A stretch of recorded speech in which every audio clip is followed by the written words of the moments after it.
employing in order to, what they're putting in place. They actually haven't been saying whether or not they in fact are greasing the polls, because they don't want to encourage people to do that. Neither do we. So please do not do that. And that is actually one of the reasons too that I've been told by several sources that they are having more officers keeping their eye.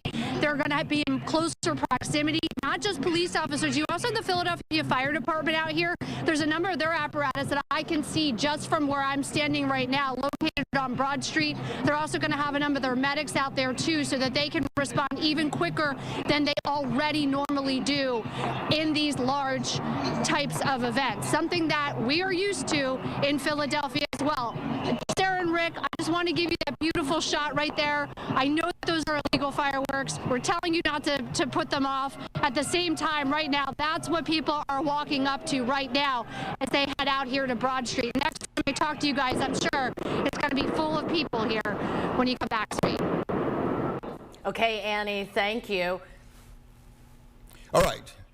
And again, the game about 3 minutes before it will be over, although many people say it's over already. And this crowd we're looking at will continue to swell throughout the evening. The celebration already underway here in Center City, Philadelphia. Let's go live to Action News anchor John Paul. He's in the chopper right now with a bird's eye view of the fans' celebration. John.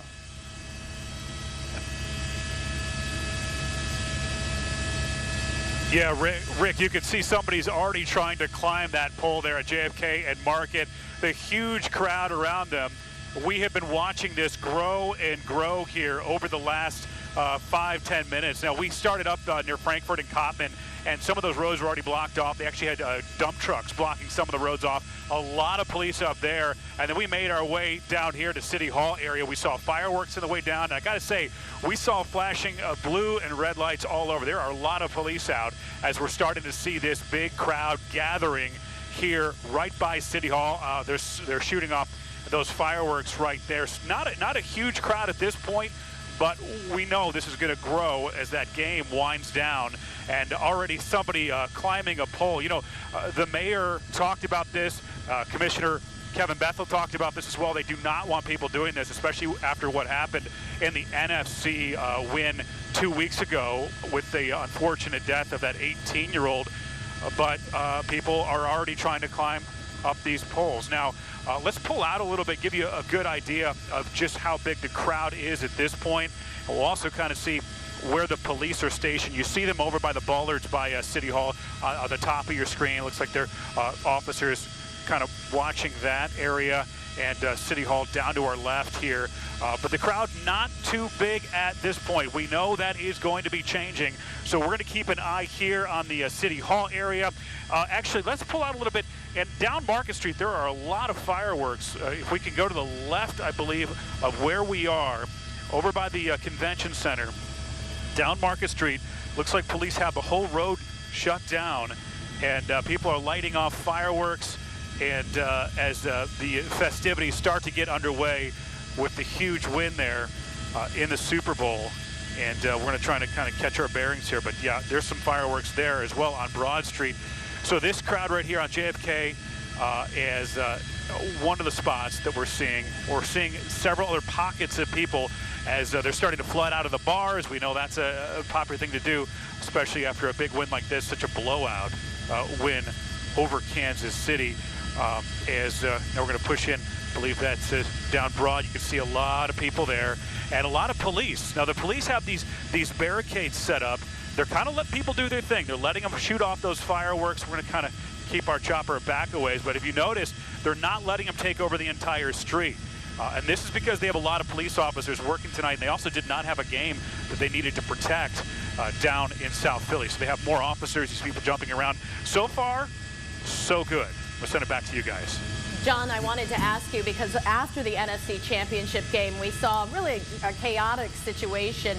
As you're looking from this aerial vantage view, does it look like police are taking a different tactic this time? We know there are more out there, but have they blocked off more streets and they've got those barricades up? What can you see that maybe looks a little different this go around?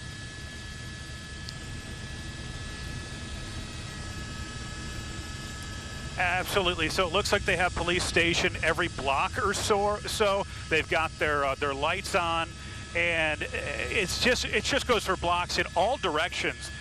That's what I have noticed, Sarah, is there are police just kind of stationed. I mean, on the way down here, we saw police stationed in empty parking lots. So it looks like they have a different plan than they did during the NFC. It almost looks as if they're trying to keep these crowds from like forming one large crowd. They're trying to keep them in pockets almost, and you can see that there's like these separations. There you see the officers in the crosswalk, and they've got those fences. I don't believe they had those during the NFC Championship. So, you know, we had been talking about this in the 2 weeks leading up to this, Sarah and Rick, that they had a plan going into this, but they refined their plan after the NFC win, because so much happened during that one. Remember, we had the fireworks, we usually see those, but we also had gunfire. We had somebody ramming a crowd on Spring Garden Street, and we also had the person, unfortunately, who fell from the pole and later died. And so it looks like they're going to take a more hands-on approach here. They have a lot of manpower. We're told they also have 150 state troopers that they have brought in to help keep the crowds under control. But you also have to understand, this is a much bigger win with the Super Bowl, and this is just now getting underway. The bars haven't even fully let out at this point. So we're sure going to see this grow, and we'll see how police respond. Sarah, Rick. All right, John, thank you. And, of course, we will be coming back to you repeatedly from Chopper 6. We appreciate you giving us that view overhead tonight. Let's make note of the time. It's about 11 minutes after the hour. The game is over. It is a big win by the Eagles, the biggest win in franchise history. And we will be sitting here to see just how long police allow this celebration to go. A little bit. Just less than 2 minutes left in the game, but the game is, for all intents and purposes, over, and the Eagles are celebrating already on the field.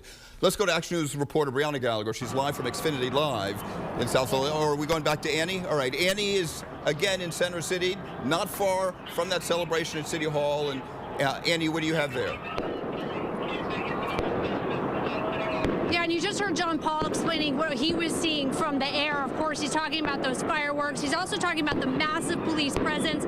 We're hearing right now on the scanners, they're moving, they're mobilizing quickly. Wherever they're seeing a problem, they're moving a group there. Right now, all the vehicular traffic stopped a little over an hour ago in certain areas of the city. If you're on 676, you can't get off any of the Broad Street exits. You're also going to see a number of road closures around Center City, also up in the Northeast and in South Philadelphia as well. But look at how much the crowd has grown since I just last was on with you about 8 minutes ago. Already you can see there are so many people, the people that wanted to watch the last moments of the game. I guess since there's less than 2 minutes, there's still a few of them inside, but they're all spilling out here. And again, you know, like John was saying, they had a new approach in a sense, or recalibrated how they were going to handle festivities considering all the things that happened just 2 weeks ago. And the thing with Eagles fans is, if you grow up here, I mean, this is your team. Even if you're not a huge sports person, you grow up with the Eagles being your team, and you want to celebrate with your family, with your friends, because when you're from here, this is your team, and this is all that you know. And there's so many people that have traditions and celebrations, and have people who they've lost that they're thinking about that are up in heaven. I know my stepfather, his anniversary of his death is tomorrow, and tonight I knew that they were going to win. I knew the 10-year anniversary, this is going to be it. There's so many people like me that are in this situation that right now are out on Broad Street. They're looking for each other. They're looking for their friends and their family because they want to celebrate this moment together. And the city wants you to celebrate too, but responsibly and safely as well. As you can look down closer to City Hall, you can see down to about Broad and Walnut right now. It looks like the crowd is really condensed. The crowd is growing down here to Broad and Spruce. It's here at Broad and Spruce that Philadelphia police have their tactical gear on, and they have barricades that are up, so you cannot even walk below Broad and Spruce in the street. They've completely blocked that off. That is something that is different than 2 years ago when I was up here when we lost the Super Bowl. That is something that is a little different. But you can see far up that those fireworks are going off. I can hear on the scanners they're trying to locate where those fireworks are coming from. That's something that they want to shut down. The concern with the fireworks, as beautiful as they may look, is that these aren't professionals setting them off, and they're also near a number of apartment buildings in this area, and that is a concern. It is a fire concern as well. Another reason why you also have fire trucks that are positioned in different areas, and also medics as well. But the crowds continue to spill out. I can also hear the drones above me. I know at least one of them is a police drone as well. There are different requirements that you have with the FAA that you can't fly them unless in certain situations, unless it is law enforcement. So they're using those. They're also going to have the horses out, the mounted unit out. One horse, I always say this, can move 100 people easily. So they're going to be having all of those things in place, all of those tools that they can have to make sure that this celebration can be done as safely as possible. But just even in the past few minutes that I've been on, look at how many people now are filling up there. I bet you in the next 5 minutes, all the way down to the Wilma, which is at Broad and Spruce, it's going to be packed with people. So it'll be interesting to see how police continue to move people around, because there's still a number of closures that they're having on the streets between up until Spring Garden and 16th down to Lombard. So there's going to be a lot of different ways that they're going to be trying to move and funnel people in different areas to make sure that there's not too much of a concentration. That is one of the goals that police have. And again, there's a wall of police in tactical gear standing in front of metal barricades that have already been put in place at Broad and Spruce. I am sure that that is something that you're seeing on the other side of Broad as well. I don't know specifically which street they're doing that on. I'm sure that John Paul might have a bird's eye view of that once he's up in the chopper. And I forget who is down from our team at down on South Broad Street as well. But I'm sure that they're going to have barricades there in places too. But oh my gosh, in just the past couple of minutes, look, there's so many people coming out here. The pictures being taken in front of City Hall. This is the moment, this is the time that people can say, I was there, I was on Broad Street when the Eagles won. I mean, you grew up here. I think in my lifetime, I was born in 1979. The Eagles went to the Super Bowl 5 times. This is their 5th time in the Super Bowl. And just knowing where you were every single time that they were in it, even if they didn't win, just the excitement of being in the Super Bowl, so incredibly important to be with all of your friends and family if you can. Again, if you're out here, be safe, be careful. We'll check back with you in a few. Andy, the final score now, the game over, 40-22. The Philadelphia Eagles are your 2025 Super Bowl champions. Just a huge deal from outside on Broad Street. Let's head down Broad Street to Xfinity Live, the sports complex. Brianna Gallagher inside as this game wraps up. Brianna, take it away. What's going on? Hey, Sarah, I'm stepping aside so you guys just have a clear view of this victory right now. I mean, this is the moment that we have been waiting for. This is our redemption game. Just take a look at fans as they are celebrating. I mean, we kind of got a feeling early on that we were going to win. We still had a sliver of nerves because we can't be fully confident, but man, the crowd just knew. We're seeing people standing on the tables, hugging, kissing. We're also seeing a lot of people closing out their tabs because while the party has been here all night for the Super Bowl, we all know, as Annie has mentioned multiple times, the party is going to be on Broad Street. We are starting to see the crowd thin out just a little bit. We did not see gaps here earlier tonight, and we are starting to see gaps, and that's because everyone that we talked to here tonight, they're going to celebrate this victory on Broad Street. We've also seen Xfinity preparing for this celebrations, popping champagne. They've covered a lot of their equipment with plasticware as the celebrations continue here tonight.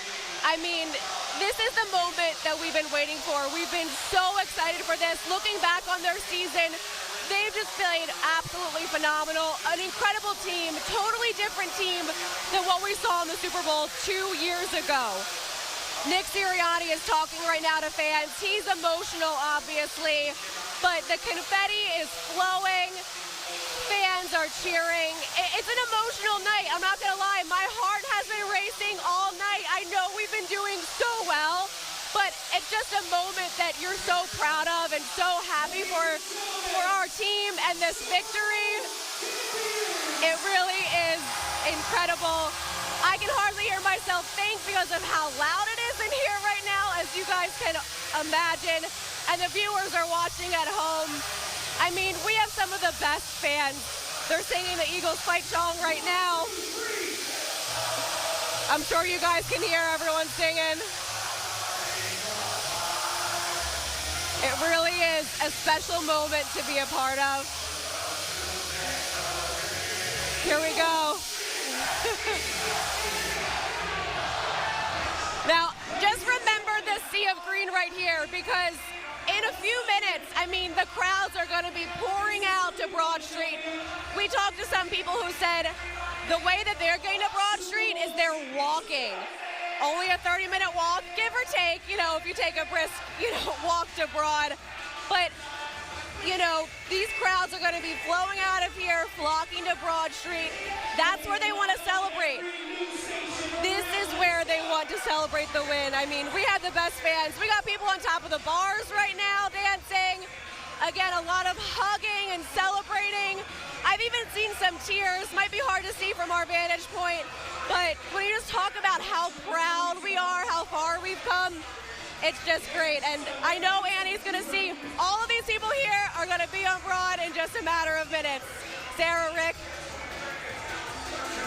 Brianna, thank you very much. Yes, it's going to be a long night, perhaps an early morning for all of those people who are celebrating what is perhaps the biggest win in Eagles history. We're taking a live look once again now from Chopper 6. The crowd continues to swell here in Center City, right outside City Hall. We heard from Annie McCormick of all the people who have been emptying the bars and restaurants in Center City. This obviously is ground zero for tonight's celebration. We have Action News reporter again, John Paul, who is live in the chopper, watching the crowds grow and hopefully watching people stay safe. We did see one person who did try to climb up a light pole. We're not sure what happened with that situation, John. But again, fill us in on what you're seeing at this hour.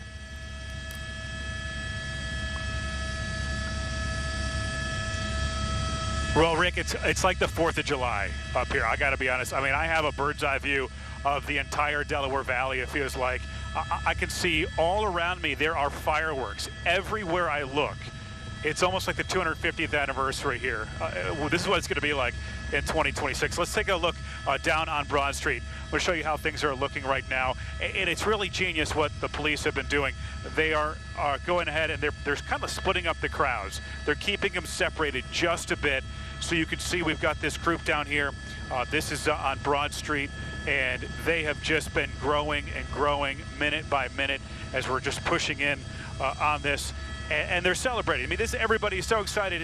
They just found out the final score. The game is over. We are the champs. And we have just been watching the crowds grow and grow. A sea of green out there. And the police have been kind of doing a standby at this point. They're letting people have their fun. But we do know that there would be a point when they move in, when they call it, is kind of how they phrase it. When they say, okay, enough's enough, and then they move in. They have not done that yet. I mean, the game just ended, but they're kind of, at every crosswalk, you see a line of police, and they kind of keep these crowds separated. This is right here in front of City Hall, and you see the crowd has grown. I'd say it's almost doubled now in the last 15 or 20 minutes. Everybody lighting off those fireworks. It really is, everywhere you look, fireworks going off all around City Hall. Over in West Philadelphia and South Philadelphia, there were a ton of fireworks out by the Link, and they're still going off right now as more and more people flood into the streets to celebrate this amazing victory, this resounding victory. They really made a statement with that game, and now they're making a statement in the streets. We've only seen one person so far climbing a pole, and I think they might have gotten down at this point, because the police made it very clear they're not going to be putting up with that. So that's what it's looking like from up here. Mainly fireworks. Hey, it's the 4th of July, basically. And just a reminder, there are a ton of streets closed all around Broad Street in Center City. Also up in Frankfurt and Cotman, we're seeing they brought in the dump trucks to protect the crowds. They're keeping the crowds in the streets, but they're trying to keep it as safe as they can. Rick, Sarah. All right. John, Thank you, John. Appreciate your bird's eye view there. We want to go south now to New Orleans, where the Eagles have been declared the Super Bowl champion. Our team, Shari and Brian, you guys were there, so excited. I know you witnessed it as the Chiefs fans sort of gave up on all of it in the third quarter. They knew what was coming, it seems. They went home early. Yes, I saw them walking out during the third quarter. But they're not the story tonight. Tonight is the Philadelphia Eagles, and these fans are in their seats. They are loving it. And they are on cloud nine. Yeah, I mean, this game, I know we've talked about it from the get-go here. It felt dominant right out of the gate. Yeah. The Eagles got that first touchdown. It was called back, but then they got it right back again. And then they never slowed down. It was almost like Kansas City never got off the bus. Yes, we were like, is Kansas City here? But maybe it's just the Eagles just came here tonight to be relentless. Yeah. Because from the gate, they were on it, and they never took their foot off the gas. Hey, Brian, we're gonna talk to this gentleman down here. How about some live reaction on the air right now? Hey, sir, what's your name? Mark Lynch. Where are you from? Bucks County, Pennsylvania. Talk to me about this moment, what it means to have watched this. It was amazing, amazing moment. After 2 years ago when we lost like that, to come back and win like this, it was beautiful, beautiful thing.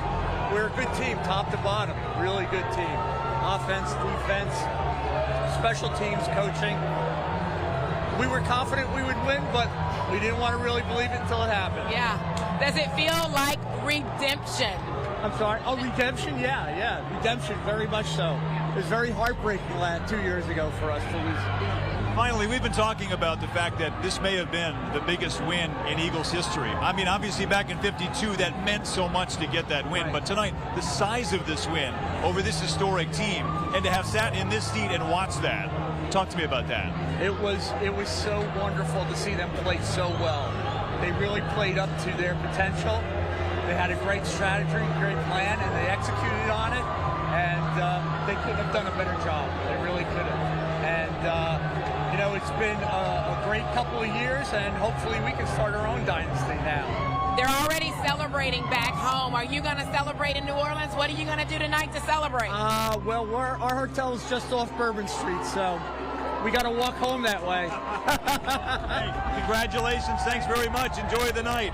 I mean, the sentiment here is just absolutely off the charts. And to your point before, yes, Kansas City fans were flowing out of the stadium in the third quarter. Yes. We knew then that this was going to happen, but not a single Eagles fan has left yet. Yeah, right. Take a look. Right here you can see the fans are in their seats. They are waiting to see that Lombardi Trophy hoisted. We haven't seen that since the 2017 season. And they say once you get there, you get spoiled. You want it again. It's funny because we were there for Super Bowl 52, and we talked about the albatross that was around the communal neck of this team and the city, really, because took so long to get to that point. It felt so good. This feels different. It feels like recognition of the fact that this franchise has become something spectacular. And to this gentleman's point, we just talked to a moment ago, this team could be on its way to becoming an absolute dynasty. Yeah, I mean, why not? We've got all the pieces. We made a few adjustments, and here we are 2 years later. We're back in the big game. And not only are we back in the big game, we won big. Huge.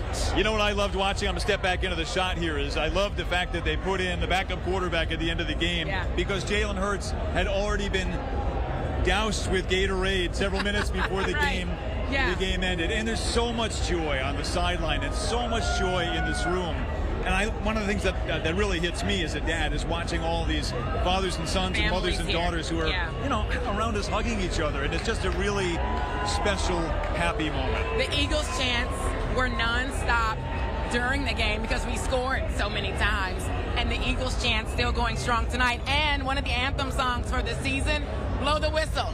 They're playing that over here in the loudspeakers at the Superdome. I don't know how apparent it was to the folks who were watching the game at home, but when we talk about the sheer number of fans who left early, this place is still absolutely filled, which means we had more Eagles fans here tonight than we did. Way more Eagles fans than Chiefs fans. We knew we did. Hey, a lot more to come from here as the night continues. We'll send things back to the studio, Rick and Sarah. All right. Brian and Shari, thanks, guys. Thank you. We want to get back to Broad Street, where it looks like there are now some confrontations breaking out, things getting a little dicey as we're looking live right now at what looks like a fight happening and some of the barricades down. We did see police pushing back those barricades against some of those we've been watching in the here, crowd. This is John, go ahead. What are you far seeing? From Broad. It looks like the crowd has broken over those barricades and a fight broke out in the center of your screen. We've been watching people throwing fists, and we're also seeing them move those barricades there as well.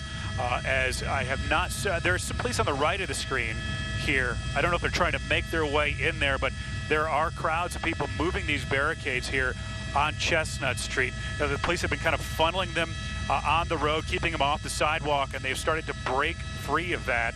And now you can see they're kind of spilling over as this crowd has been growing and growing here as we're watching. We'll pull out just a bit here on Chopper 6. You can get an idea how close we are to Broad Street. You know, these are a lot of people who have been coming out of the bars, spilling into the street, making their way toward Broad Street.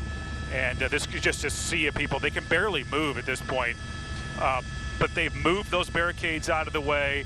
Looked like there was a kind of a tussle, a fight going on in the crowds. And looks like still police are kind of letting people party, and they're not really intervening at this point. But that's what we're seeing right here from Chopper. The crowds are definitely growing as we are watching them flood out into the streets. You can see it's almost gridlock of people. People can't move. There are so many people here.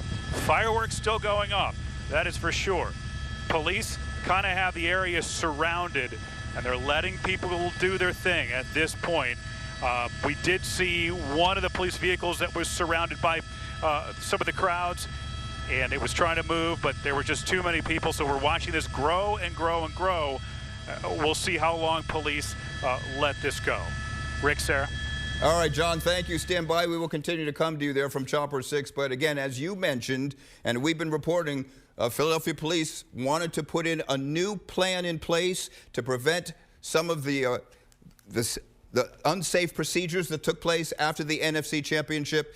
We will stand by. We'll watch this all night to see if those plans have been implemented and if they are certainly succeeding. We want to go live now to South Philadelphia. Actually, reporter Chad Padelli is standing by, I believe, on Washington Ave, Chad, where a lot of folks plan to head up to City Hall, correct? Rick, I'll tell you what, the party is on and the sports complex is emptied out, and you got a sea of green making their way down to City Hall. Take a look. You got officers here on the sidelines letting everyone do their thing, but everyone is making their way down Broad Street. Everyone is pumped.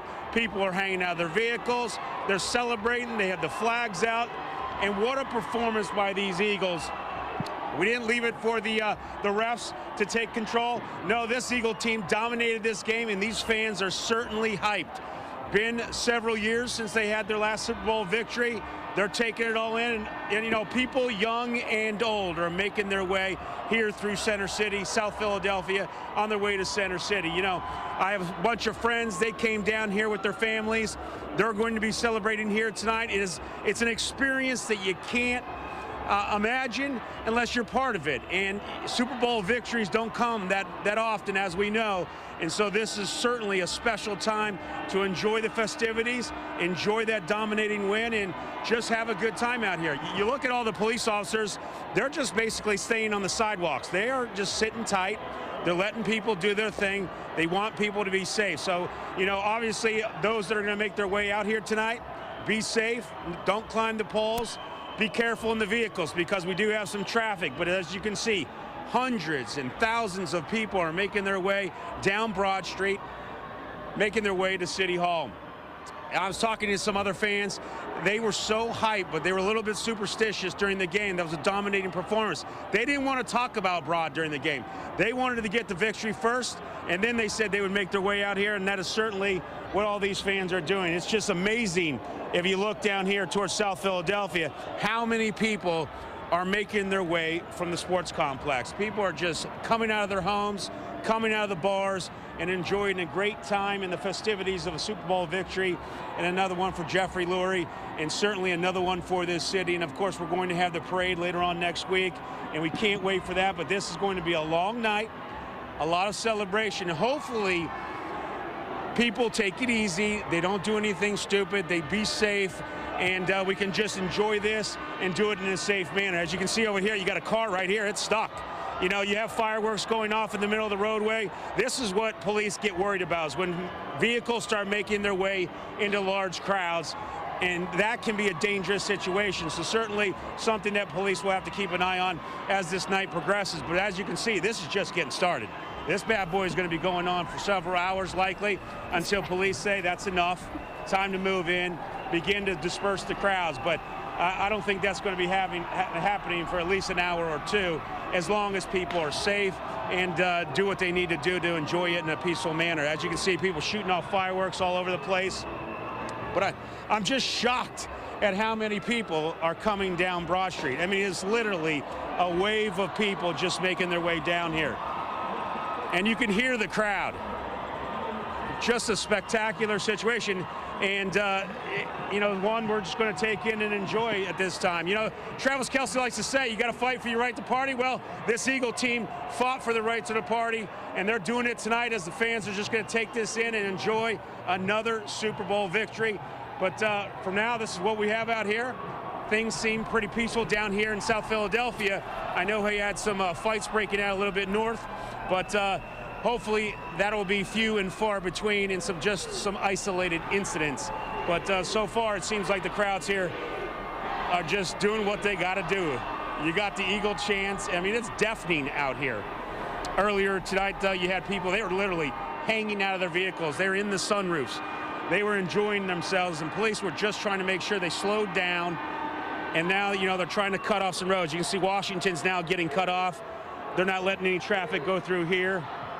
And that's certainly something they want to, you know, make sure they do as the night progresses and the crowds begin to swell, and you get those crowds and vehicles, and those certainly don't mix. So something that police will have to keep an eye on. But so far, at least down here in South Philadelphia, seems like the atmosphere is jovial, but being safe, at least to this point. I don't see a lot of people climbing on the poles. Obviously, we had that tragedy a couple of weeks ago. So you know, police and the mayor, they really were stressing over the past 10 to 14 days to celebrate, enjoy it, but don't climb the poles and do anything that may put you in harm's way. You can see the fireworks now going off down there towards City Hall, and we've seen quite a bit of that going up and down here Broad Street, as you can see, also coming from South Philadelphia as well.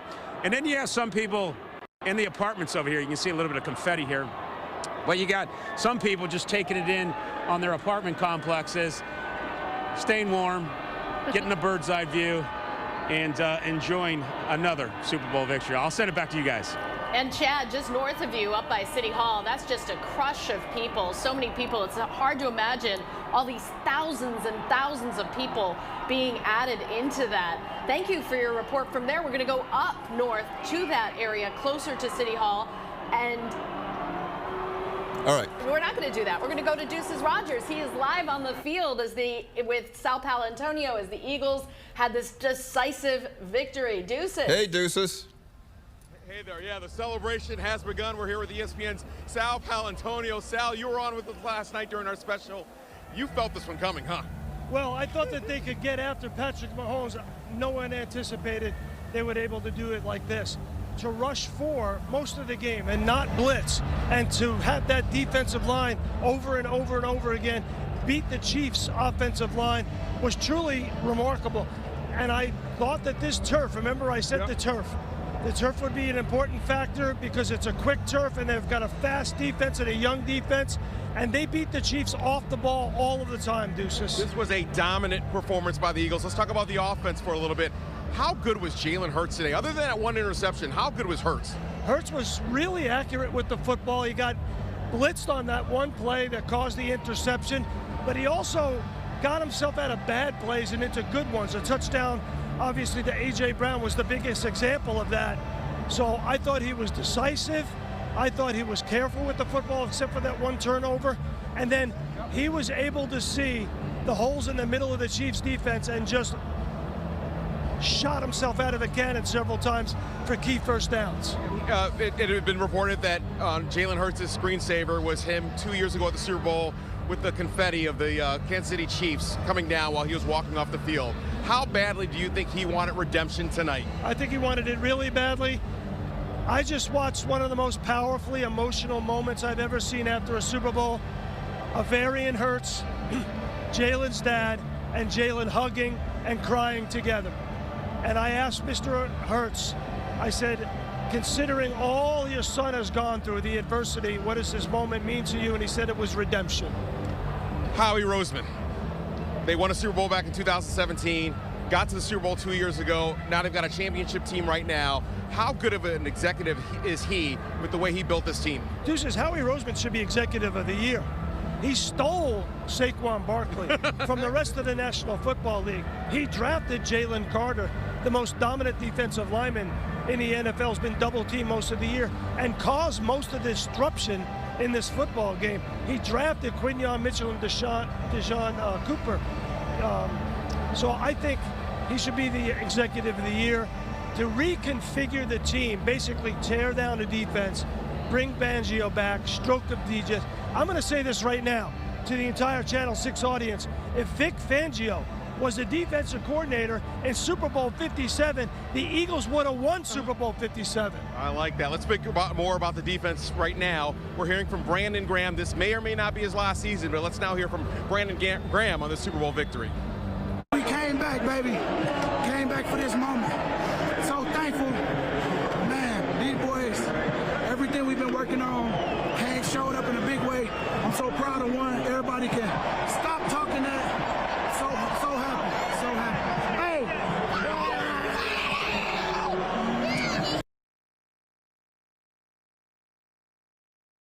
Hey! So great.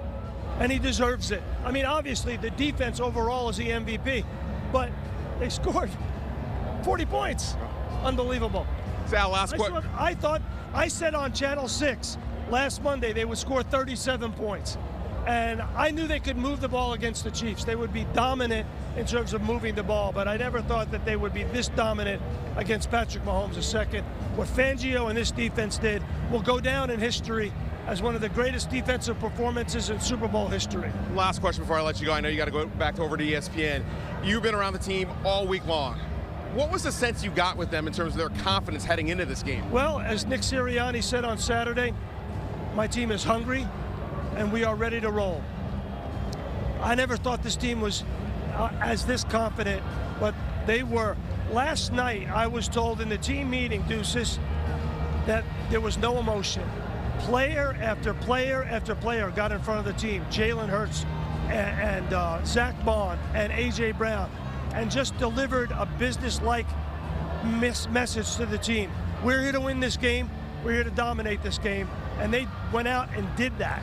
They certainly did. Sal, thank you so much for your time. Appreciate it. All right, what a victory for the Philadelphia Eagles tonight here in New Orleans, capturing Super Bowl 59. I got to give props to Devontae Smith as well, winning a Super Bowl. He grew up just about 60 miles from here, about an hour from here in Amite, Louisiana. Had a touchdown tonight. He was dealing with a bum hamstring all week long, was limited. He showed up. A.J. Brown showed up. Cooper DeJean, a pick six on his birthday. Saquon Barkley, 50-something yards, 40 yards receiving on his birthday. They're all Super Bowl champions, and I'm sure they're celebrating back there in Philadelphia, guys. Yes, they are, Deuces. Thank you. We'll be coming back to you momentarily. But yes, the Eagles made it look easy in the Big Easy, that's for sure. And the celebrations continuing to unfold tonight. Let's go to another one as we keep it on Broad Street. Action News anchor Walter Perez standing by in Mayfair with a celebration there. Hey, Walter. Hey, guys, I want to introduce you to a few thousand of my best friends over here. What do you guys think about tonight? My goodness. These guys are very excited. Now, I want to talk to a couple people. What's your name, buddy? Hey, Bobby. So tell me what you thought about the whole thing tonight in terms of how the game went. Did you expect it to be a blowout? I couldn't believe that KC didn't get one first down for the whole half. And put some respect on Jalen Hurts. This team's the new Dynasty, the Midnight Green. Eagles are the best team right now. They're going to win 2 more Super Bowls. And that's the thing about it, because they're so young, they're going to be good for a long time. Come here, buddy. Come here. Now, be honest, did you think it would be a blowout like that? See, I joked around. I said it's going to be a blowout by the end of the first half. I didn't think it would show up 40-6. Yo. So, let me ask you this. Last season didn't look too good. Did you lose faith in the head coach? I think we all definitely question a little bit his decision-making in certain decisions and, you know, certain times. But, hey, man, we improve a kind of city, and he proved it time and time again. Right. Look where we are now, Super Bowl champs. Very good. All right, we're having a lot of fun here. There's a whole lot of people. We're packed in, but everybody behaving for the most part. Reporting live from Mayfair, Walter Perez, Channel 6 Action News. An intrepid Walter Perez in the scrum. No. Yes. The Frankfurt and Cotman. All right. The other celebration going on right now. Annie McCormick above the crowds there on Broad Street. Annie, we saw that surge from Chad's angle of people heading up Broad Street in droves. Is the crowd still getting bigger there behind you? It is, but I can tell you the crowds that Chad was talking about, at least from my viewpoint, what they're doing, let me explain this a little bit better, is if you are looking from the air, it's going to look like crowd and then a space of street with nothing on it, police on either side, and then crowd and repeat. That is how they're keeping the crowd control going here. So where I am at Broad and Spruce Streets, there is a stoppage of pedestrians on Broad Street. There's a big stoppage up until Pine Street. That's when you see your next crowd. So that gives you an idea. But take a look behind me at 10 o'clock, just to give you an idea of how long it took for Broad Street to fill up. At around 10 o'clock, we saw a concentration of people between City Hall up until probably about Chestnut Street. Now, here at Broad and Spruce, it's completely packed. So we're still hearing more of those fireworks that they do not want people setting off. We're seeing more people now actually spilling out onto the side streets because there's just not enough room in this area of Broad Street. So that's why they strategically put a number of those vehicles from the streets department, the trash trucks and whatnot, on a lot of those side streets. So if you're walking down 15th Street, if you're walking down 13th Street, you're going to see a lot of those streets department vehicles that are put there in purpose so that it will get people to move away and to walk away around it. Additionally, since there are road closures in numerous parts of the city to keep vehicular traffic off the streets, they're also going to be funneling pedestrians off onto different streets as well, so they can try to keep the crowds moving. The crowds that Chad were talking about, if they're walking up still, and actually as Chad was talking about the fireworks, I could see each firework that was going off from around here. You're going to begin to see more and more people that are going to be pushed off onto a lot of those side streets right now. That's how they're going to continue to try to control these crowds. Back to you. All right, Danny, thank you. Let's stand by. We'll be coming back to Broad Street throughout the evening. We want to go back to New Orleans and check back in with Deuces, who has some special guests celebrating as well. Hey, Deuces.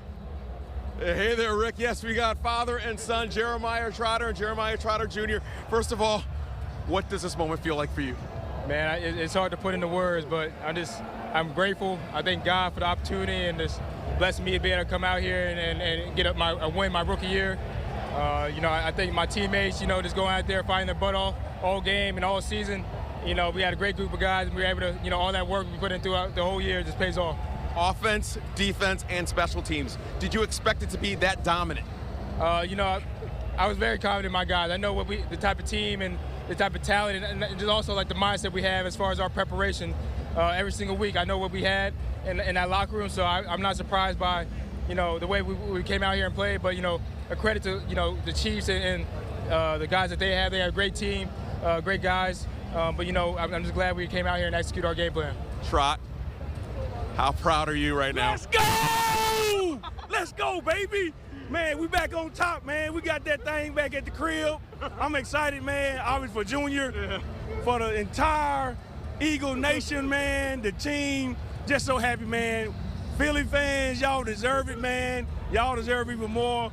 Y'all gonna talk cash noise at least until September. What's it like for a father watching his son win the Super Bowl?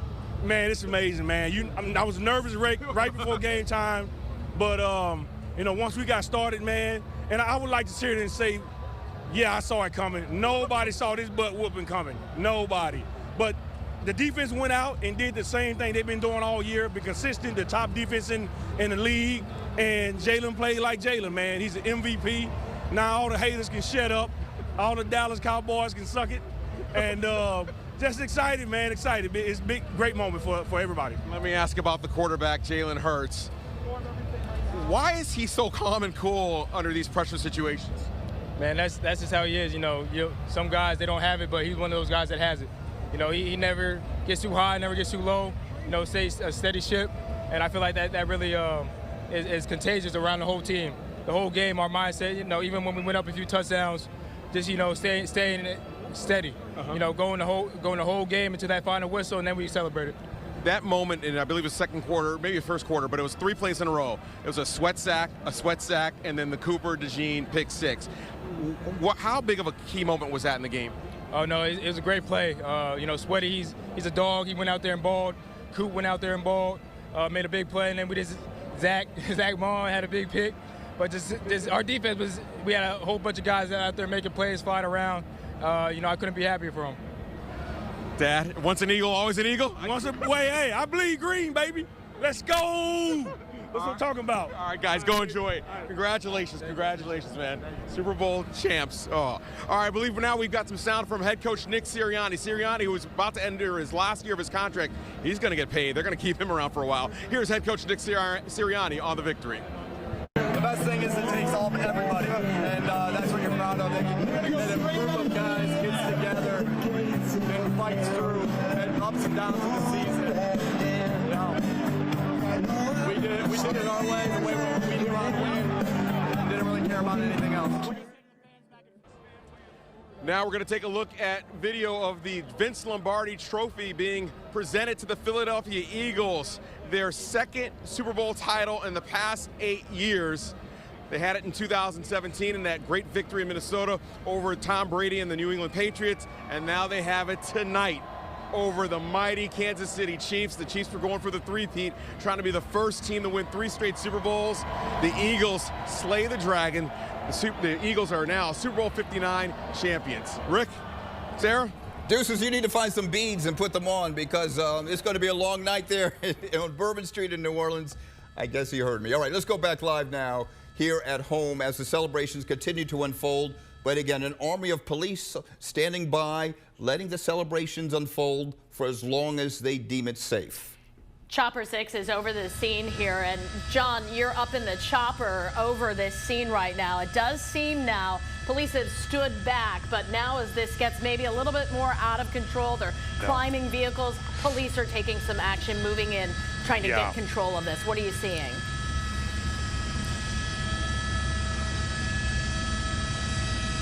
So this is Chestnut Street right here. This seems to be kind of the epicenter. Usually we're used to seeing Broad, but as Annie was showing you, there's those breaks in the action all down Broad Street. So Chestnut is where this is all going on. This looks like a dump truck.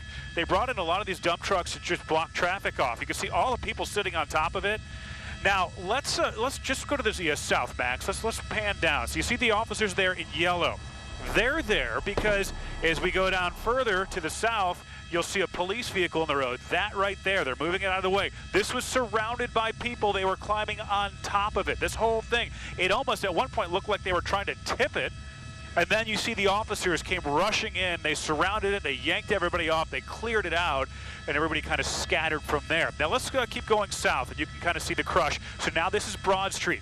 Broad Street obviously is kind of the epicenter, but we've been watching people filtering in on Chestnut. As we're going to keep going south, and you'll see more and more people. Now, right here, we're going to stop it right here because you see those light posts?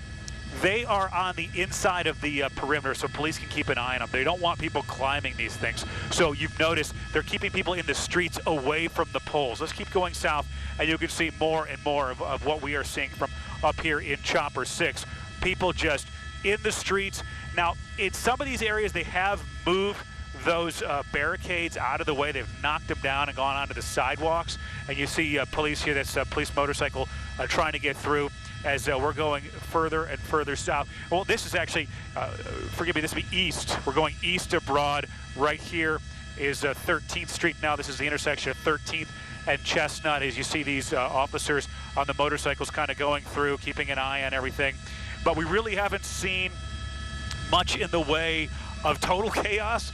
We have seen that police vehicle surrounded, but the police moved in pretty quick, and they handled that quickly. We've seen a lot of fireworks. We saw people lighting off sparklers and Roman candles there at Broad and Chestnut, which seems to really be the epicenter as we're looking. It's just so many people, and you see the officers there. See these barricades on the left of your screen. They're trying to keep people off those sidewalks, and just in some areas, they've knocked them down. But you can see police are pretty calm in this area. Everybody's having a good time. So no real indication yet that they're going to shut it down, as the police commissioner said last week that they wouldn't be afraid to shut things down early if anything got too out of control. Now there's a bus stop on the right there. You see people waving the flag. They're on top of these bus stops. Now you may remember, I believe it was 2 years ago, there was a crowd of people on top of a bus stop and it collapsed. A lot of people got hurt, and they're asking people not to climb on things. Anything higher than 6 feet, you can do a lot of serious damage if you fall. And so they're begging people not to do exactly what we're seeing on the screen here at Chestnut, right near Broad. So we'll see if the police end up moving in on this group here. But that's what we're seeing here from Chopper 6, guys. It's just a crush of people, John. It's really hard to imagine moving around. And again, the people are up on those bus shelters now, exactly what authorities, city officials asked them not to do. So we will see if police move in there to remove them from that scene. All right. Once again, the final score 40-22. Total domination by the Eagles. This is video of the Lombardi Trophy being presented to the team moments after the game is over. Everyone taking their turn to touch it, hold it, look at all the confetti that was flying inside the Superdome. Just a night of celebration. They call it the Revenge Bowl, but it was revenge and then some for these Philadelphia Eagles. And yeah, this man right there, he had a great night, as did so many other players on tonight's Super Bowl 59. And you can see the players there in the gear, the Super Bowl champion hats and t-shirts. And guess what? Your fans here at home would like their own. So we're going to go to Brianna Smith. She's live for us now in Brandywine, Delaware, where fans are already hitting up some of the stores, gathering some of that gear. Brianna, they've moved in, right? That's right, Sarah and Rick. Fans brought the party here to Dick's in Brandywine, and many were in line at 9 p.m. to get their swag to flaunt tomorrow. And take a look at what they're buying. They have these gray t-shirts here, fan favorite, a lot of people buying it, and we're going to move around these fans. Everyone's so excited. They're dancing, they're smiling, they're doing the chant, of course. Let's bring you in here real quickly so we can show you some more. We have hats right on this table, people taking pictures in their hats. I want to buy one of these right over here, Sarah and Rick. Come on, it's a dance party. I got these hats. I want this one, though. This is the one that I'm going to purchase before I go here. All right, and let's quickly bring you around, and we'll show you some of the cups that you can get. Look at all the stuff you got. Yeah, thank you. Yeah, how you doing? How does it feel to be an Eagles fan? It's great to be an Eagles fan. Got to be loving the Eagles. Everybody, E-A-G-L-E-S, Eagles! Thank you. We can't have a live shot without the Eagles chant, right? Oh, we have a cutie pie, too. We have everyone of all ages here, right? I saw you dancing before. Want to do a little dance for us? Shake it. He's a cutie pie. Do you want to do the chant? E-A-G-L-E-S, Eagles! Woo! Good job! Eagles fans of all ages.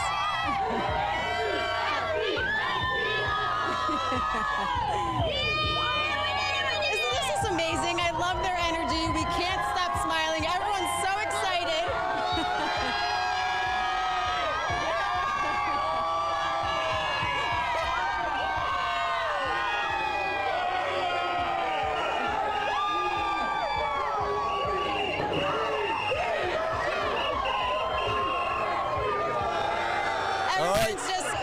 enthusiastic.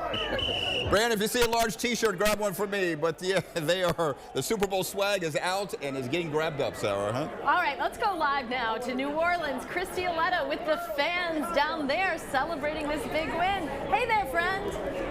Oh, yes. Oh, my gosh. It's been so exciting. At first, we were just seeing Kansas City fans leaving in the fourth quarter, and it was very quiet. And then all of a sudden, now all of our Eagles fans are out.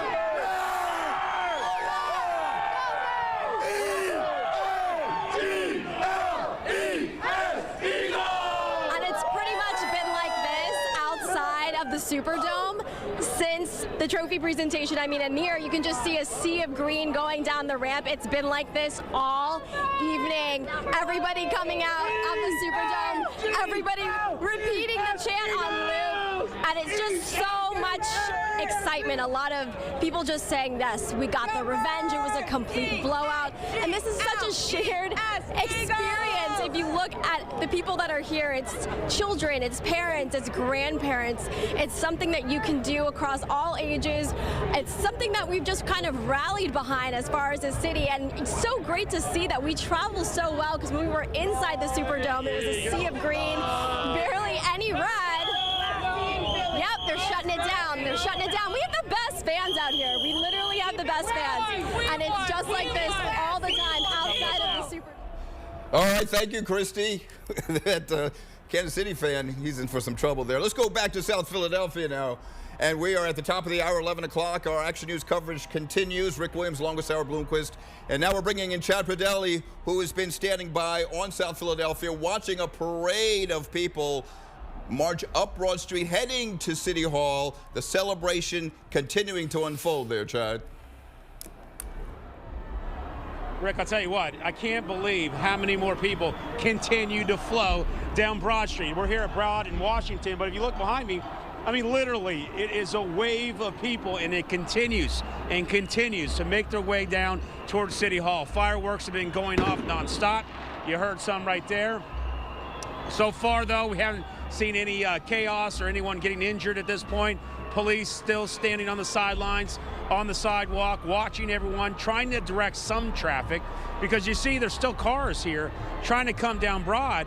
And, you know, who knows where they're going, but they're trying to navigate through this sea of people, and it is a difficult situation. So I know police are trying to block off some roads, make sure some of these vehicles can get through in a safe manner, and make sure no one gets injured. But you can see the flags are out, the fireworks keep going off, and people are just having a good time and continue to just flow through here, and it doesn't seem like it's going to end. This is certainly not just a sports complex.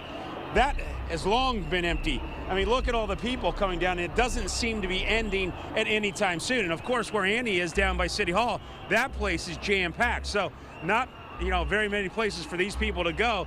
At a certain point, this is going to be a log jam down Broad Street.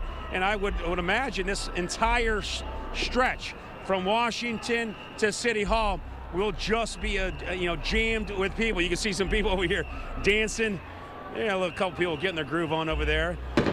And you hear more fireworks right there going off just to our right. If you look over here, that can be dangerous. Not something police want to see, but what are you going to do? Too many people to control at this point, and police allowing people to do their thing. But obviously, that can be a very dangerous situation with so many people in this area. Haven't seen any people climbing the poles, at least down this way. Watching some of the coverage down by City Hall, you see some people getting on the poles, and again, city officials stressing people not to do that. So hopefully anyone making their way out here, don't do that. Just enjoy the night, enjoy other people, have some cocktails, do your thing, but be safe, because we don't want a tragedy like a couple weeks ago. But you can see the flags are out. People young and old making their way here down Broad Street, making their way down to Center City, and just enjoying themselves. You can see a few police cars, not many right here. I mean, we had a much heavier police presence, at least down here. I would imagine many of them have begun to make their way a little bit more towards City Hall in case they need to disperse crowds and disperse any problems that may happen that way. But it looks like it's going to be a long night. I mean, it's going to be a long night, and there's a lot of people they're looking to get their party on tonight, and they're making their way down here.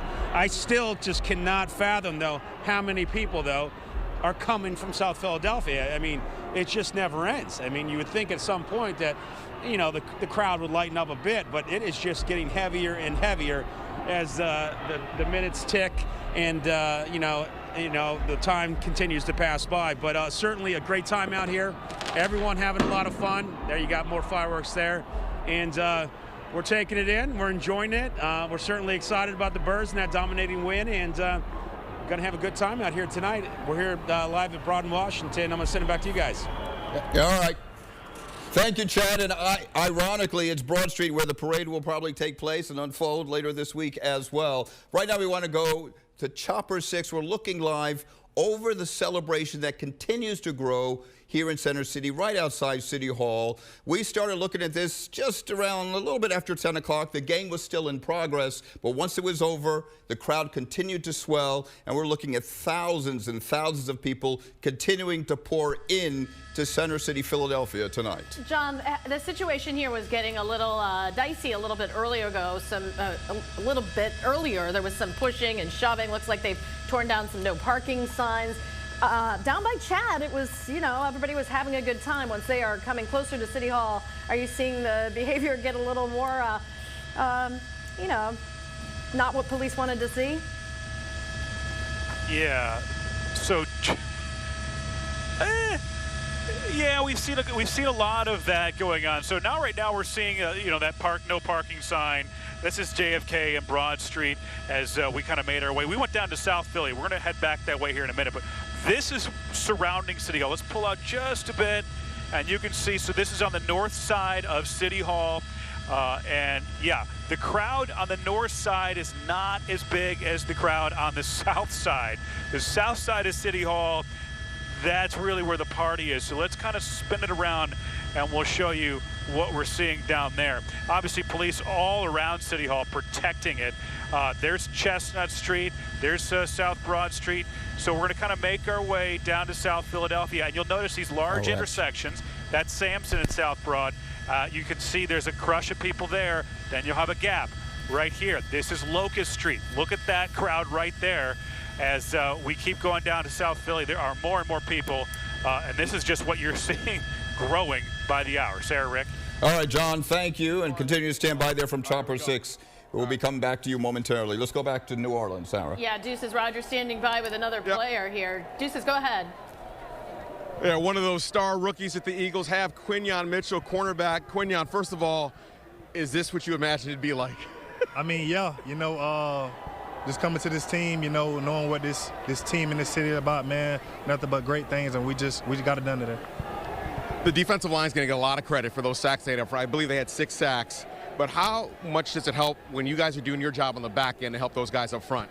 Yeah, we just want to be on one page, you know, everybody doing their job, everybody playing the same call, and yeah, just matching up and just getting the job done. I remember talking to you on opening night back on Monday, and you were pretty calm. Yeah. You seem pretty calm right now. You just won the Super Bowl, my man.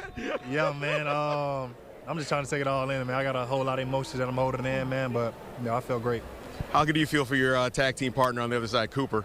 Man, he got that pick, first pick of the season, biggest moment. You know, I feel like that pick 6, I feel like it kind of changed the game and gave us another spark. It did. Sweaty had 2 sacks in a row, then you guys got that pick 6. Your quarterback, it's kind of like you, just like this the whole way. How does that help the rest of the team just kind of settle down, settle in? Man, Jalen's a great dude, you know. Man, all the criticism he gets, man, he just goes out and wins. He's a hell of a ball player, hell of a quarterback, man, and he leads his team with great confidence. One thing I noticed all throughout the week, guys were talking about this team felt closer than they were last year. And I know you weren't here last year, but there was like a closeness, like a family feel to it. What was done throughout the year, I guess even going back to OTAs, to basically develop that, and how did that help you guys throughout the season? Yeah, man, just going through stuff together, you know, man, just hanging out in the locker room, man. Those guys play ping pong until like 8, 9, 10 o'clock, like go home. Like, but man, it bonded us together, man, and it's one of the reasons why we won today. Offense pulling for the defense and vice versa? Yes, sir. Yes, sir. Special teams too. Yeah. How are you going to celebrate this? I'm a party. Go ahead. Thanks a lot. Really appreciate it, man. Congratulations. Yes, sir. Quinyon Mitchell, one of the stars of the defense, one of those young rookies. Think about this. The Eagles defense, one of the youngest defenses in the league. They're going to be a problem for a while for a lot of teams, but Quinyon Mitchell's a rookie. Cooper DeJean's a rookie. Jalen Carter's just in his second year wreaking havoc there in the middle. This defense is set up to do big things for a while. Then you got Josh Sweat, who's probably going to get paid coming up in the offseason. We might have a couple championships here in Philadelphia for years to come, guys. Hard to believe they're rookies, man. Quinyon Mitchell, that guy was chill. Yeah, like me a little bit, right? Right, Deuces? Yeah, all right, we got to go. Don't answer that. No, thank you. Let's go back to Brian. He's also at the Superdome with some special guests and obviously some very happy fans. Hey, Brian. Hi, guys. I got to tell you, it's been a steady stream of fans that are leaving the stadium right now to begin the party on Bourbon Street.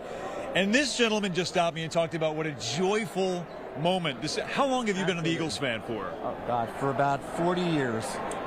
And you said to me tonight, this one is special. Why? This is it because they showed that they are for real. There's no doubt about it. Yeah. Jalen Hurts and the Eagles are for real. Tell me where you got to watch this game from. Where were you sitting in here? I was sitting up in the nosebleeds. But you were here. That's what matters. I was here. I've been to every season. I'm a season ticket holder, and I've been to every game this year. So it was time for them to win again. Yeah. Are these your sons over here? They're my nephews. They're having a great. They're so proud to get to share this moment with you. And camera's right behind you. Tell me about sharing this moment with your family. Oh, it's more than just a football game to us. It's our life. It's incredible. And the win, amazing. We've been waiting a long time for it since 2017, and here we are. I got to tell you, it's just a special thing for me to get to share this opportunity with guys like you, and you're here as a family. Talk to me about your emotions right now. So our dad had season tickets with my uncle since Franklin Field, and like my brother said, it's more than football. It's family. He's with us. Everyone who passed that isn't here right now has helped us get here, and so much more than football. We bring him to every game. He's with us right here every game. Tremendous. It says in loving memory of Paul Morgieri, and he's here in spirit. Guys, thank you so much. I want to say, I'm sitting down. I'm not this much shorter than you guys, okay? Let's make that very, very clear. Hey, go have fun on Bourbon Street and bring him along, okay? Thank you very much. Hey, we caught up with Jordan Davis a couple of minutes ago down on the field. Here's what he had to say. It's amazing. It's a lot of blood, sweat, and tears put into this year. It's a lot of opportunities where we could have failed, but we came together as a team. We came back stronger, played with a lot of passion, a lot of heart, and as we can see the results. What does he say about the closeness of this team? Y'all wouldn't understand the work that we had to put in to get to this point. And, everybody just sees the finished product, but it's a lot of work that goes into it. It's a lot of demand that we demanded from ourselves. We held each other accountable. It's a player-led team. We have a great group of guys like that leads the team themselves, take charge. As we can see, the results is beautiful. Your message, though, was accepted. Oh, how cool is this? We love being here in the center of the action. We got to witness history here on the field, and now everyone's spilling out. So it's the party's on Broad Street back home, of course, here. Everyone's leaving to go just a few blocks that way and line up on Bourbon Street. Hey, Rich, take a look on the field live, okay? Right now, it's that very special moment after the game where the players are lingering, conducting interviews like the one you just saw. And other fans are getting the opportunity to go down on the field and scoop up some of that confetti. That is such a souvenir, such a special souvenir. I remember I grabbed some back in Super Bowl 52, and I'm going to be heading down to the field a little bit later tonight to get some from 59. More from here later on, guys. Back to you in the studio. All right, Brian, thank you. Obviously, Mardi Gras is taking place in Philadelphia tonight. Have fun there in New Orleans, but the real party is in South Philadelphia as we continue to check out the scene right here. And Action News reporter Annie McCormick standing by, Sarah. Right? Annie McCormick standing by with some unruly behavior starting to unfold there on Broad Street. Annie. Yeah, Sarah, you don't see me on camera. That's because we're trying to get a better look here. Ricky's zooming in because we do have some people that, again, are climbing. I can't see that far. However, it looks like it's around Broad and Locust on the east side of Broad Street. It looks like somebody is climbing something. I can't tell if it's a bus stop. You could actually probably see better than I can with the lens.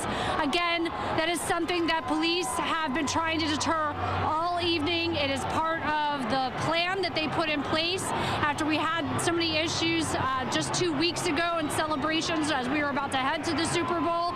So in that area right now, police are focused trying to move those people that that are whatever they're climbing on to get them down. I also want to show you, though, right here at Broad and Spruce, they've alleviated what was a crowd that was really swelling here at the intersection, and it's in this part that they do have police and tactical gear alongside metal barricades that they were keeping people at bay, and the crowds were getting so big that they were actually starting to push the metal barricades as well, and at one point it started to get a little bit of a hairy situation, but they did something to alleviate those crowds. So we're actually now seeing blacktop again, which is something that we've seen for the first time in probably about over an hour. So you can see how large the crowd is. So I'm at Broad and Spruce Street, and then all the way up to City Hall, you just have people, people, people, people. Then you have a stop, a break in the crowd between Spruce all the way down to, I think it's down to Pine. You have absolutely no people. You just have police vehicles in the roadway. This is something that they're doing to try to control the crowds. And then when you get down closer to Chad, you see the same type of thing repeated. So when you see the crowds here, you can see you have little bursts of celebrations within the celebration. You see champagne popped, you see people waving their flags. What you're seeing here is not only people that spilled out from area bars, and obviously there's a lot of bars in this area because it's Center City, but also a lot of people who live here that watched at home or had family and friends out, but they wanted to come out here and join the celebration and be with the Eagles fans as well. A reminder, though, too, I have seen a lot of interactions with police, especially when down here things got a little rough and they were pushing the barricades. Just remember, a lot of these police officers, they're Eagles fans, too. And so we saw a lot of nice exchanges and interactions between police and the crowds, and they're just trying to keep this celebration safe. We're still seeing a number of those fireworks going off, and you can see that a lot of times when they go off, you then see police pinpoint where exactly that firework came from, and then you see them move in. You also see fire trucks that are strategically placed out here along with medics too, so then that way they can quickly go and extinguish if need be, if there is a situation. So we'll see bursts of activity within the activity. We'll look over there, but nothing that's gotten too out of control yet, at least in this portion of the celebration. But as John Paul said, and John Paul really has the best view of all of us as to what the city looks like at this point, he's telling us that it's here, it's right here, that this is where the heart of the party is on Broad Street, between Broad and Spruce, all the way up to City Hall. You're also going to see those crowds spilling around the City Hall apron as well. That's why we hear they're calling for more barricades in different areas closer to Market. They're also trying to funnel the pedestrian traffic so that the pedestrian traffic doesn't become too much, so people don't get crushed. That's another reason why they have those streets departments vehicles, the trash trucks that are on a lot of the side streets, including, I'm looking over between Broad and 13th, you have trash trucks there too, trying to get those crowds to move along, and then trying to move them along a number of those side streets as well. So again, they don't want you climbing on poles.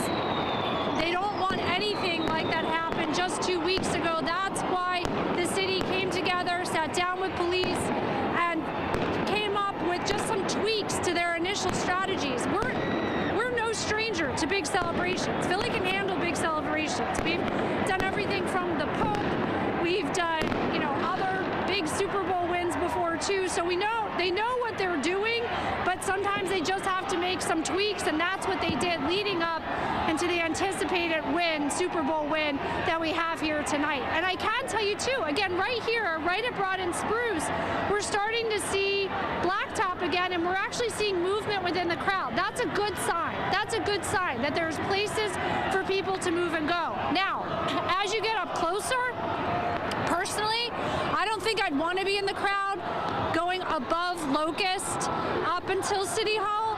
There it seems really, really packed. That's not a crowd that I think I would want to be in. So you have a little bit more leeway here down to Spruce Street as well. But you know what? We talked about it before. People want to celebrate with each other because it means so much. The Eagles mean so much to so many people. We grow up with them. They're part of our lives. We remember the Eagles that are part of our own smaller communities. Like, we all know an Eagle that maybe was our neighbor or grew up in our community, and the impact that they had And so there's just a huge camaraderie. There's so much family. We think about our family members that we lost. I mean, we're the type of fans that have celebrations and watch the Super Bowl sometimes in cemeteries. I'm not kidding. There's actually families that met up in cemeteries so they can watch it next to their loved one's grave. That's the type of fans that Eagles fans are. So, and I told you before, tomorrow's the 10th anniversary of my stepdad's death. I don't think it's a coincidence that they won on the eve of it. My whole family, our family text chain right now is going nuts about it. So there is that sense that you want to be together because this just means so much to Eagles fans. I think this is the 5th, I hope the statistic is right, since 1980, the 5th time that the Eagles have been in the Super Bowl. Looking at this crowd of people, think of all those ages here celebrating all of that. So that's the latest here from Broad and Spruce. All right. Andy, thank you for your coverage there from Center City. We want to go back to the Big Easy, Sarah. Yeah, we want to get right to Jalen Hurts, who is at the podium, your Super Bowl MVP. Let's listen. Efficient in the pass game and do what needs to be done when it needs to be done. You know, and I think over the course of our year, you guys have heard me say it, just because we don't doesn't mean we can't. And when you hear a statement like that, I think it always comes down to, well, what is your mission? And why are you doing this? I'm doing it to win. You know, I do it to win. This team approaches it just to do the same thing, and that's what it's about. You know, I'm not going to look back at anything and remember anything that someone said about me or an opinion that was had. I'm going to think about the championships that we won. Jalen, was there a moment in that game when it kind of becomes like, I'm over here, let's make a statement here, like we're doing this to one of the best teams, best franchises in recent memory? No. No. No. It's about us. It's about us and how we approach things, and it's never getting too high, never getting too low, and just processing it. You know, you got to be able to use these experiences that you've had in the past because they're all formative for the future, and I think we've been able to do that. I think we've been able to do that. So I give a lot of credit too, man. I think just from a chemistry standpoint, that all those Georgia guys and all the familiarity we have on our team, how the defense plays, they've had that continuity for a very long time, and so I think they've been able to carry that on from Georgia to Philly. And honestly, the same thing on offense, being able to build off of prior relationships and be all in on this one thing, you know. And I know Saquon's new to the bunch, but we've all watched him play throughout his college career. We've always known the type of player he is, the best back of our time. And let's put it all together. Put it all together. Hey, Jalen, David Andrade with EcoSport. We saw you having a moment with your family after the win. What does it mean to them having this big win for you? We'll see. I mean, I know everyone's excited. Everyone has been there along the journey, too, you know. Everyone's been there along the journey. I think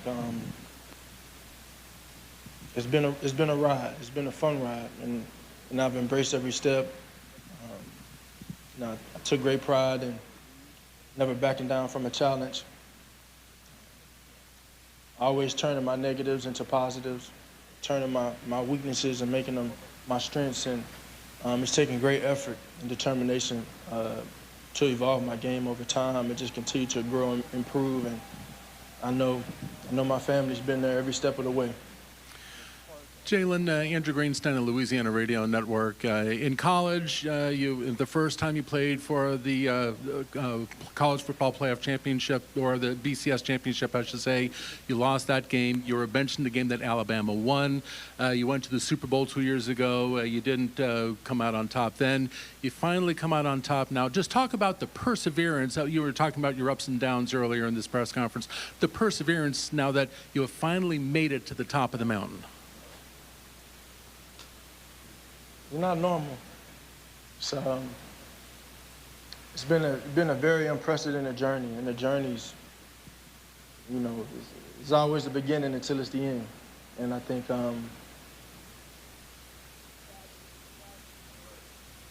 it means a lot. Quantifying all that work over the years, embracing everything, taking every challenge head on, and taking every joy. And moment of achievement and success head on as well, and processing them all as one. Hi, Jalen. Congratulations. So your phone screensaver has been you seeing the confetti drop on the tweets. You know, and when I think about that, that wouldn't even post to, you know, I told them I'm gonna start finding their ass in there. They have their phones out in the team meeting, you know.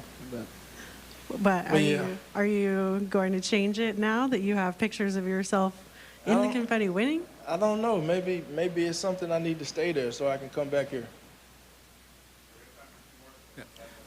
How important, Jalen, how important was it to jump out to such a commanding lead in the first half against the team that seems to always squeeze out close wins? Well, I think for us, we've been able to win in the multiple ways, and it was just really about taking it a play at a time. You know, I look back on previous games and in previous years, and you know, you want to put a high value on finishing, having great focus and finishing. You know, and think about the last time we were in this game. We were up 10 at halftime, and you know, they played a hell of a game to get back into it, and but we wanted to put a high focus on finishing it the right way, and it took a team effort.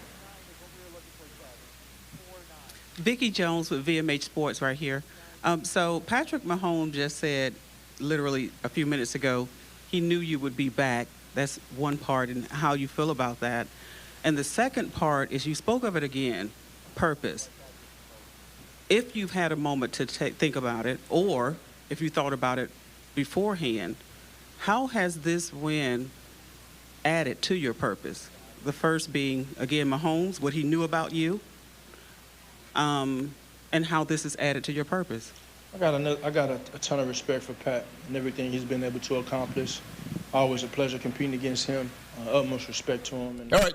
We were listening to Super Bowl MVP Jalen Hurts talking about tonight's victory. Certainly a personal victory for him as well. But we also want to go to a different part of the Superdome, listening to Saquon Barkley also about tonight's victory. Stats or records is cool, but you know, the best thing is to be able to hold that Lombardi Trophy. Saquon, how gratifying is it for you to be able to win a Super Bowl, you know, in your first year with your new team?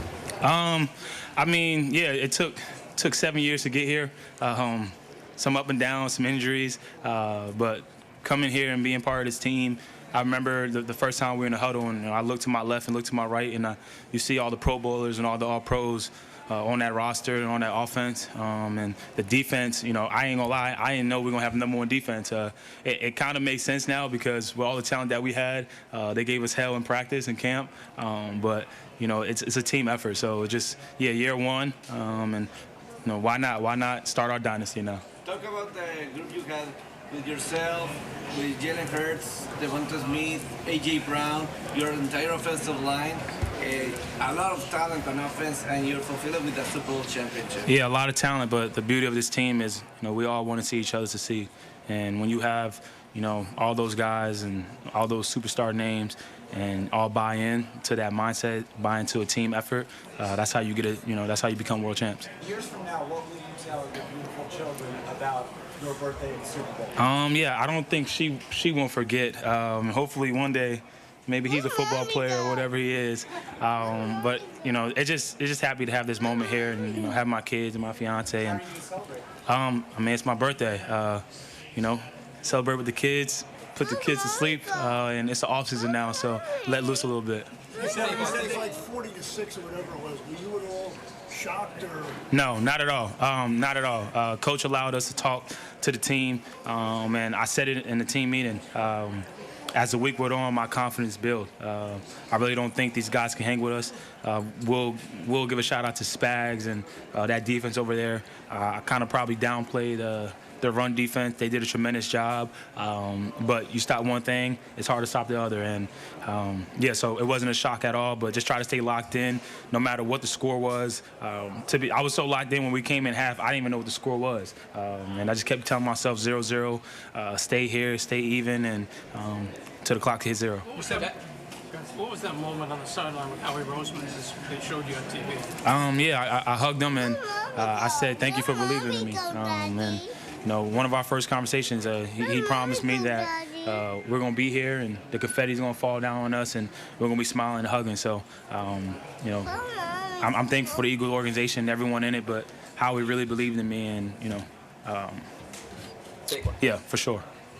You, Jahan, Whitehall, Nazareth, how big is this for the Lehigh Valley? Yeah, I mean, it's big. We were talking about it. I think we were on the stage. 2 kids from Lehigh Valley playing against each other, now on the Philadelphia Eagles. And, our story's all different. He got traded. I signed here, and we were able to win a championship.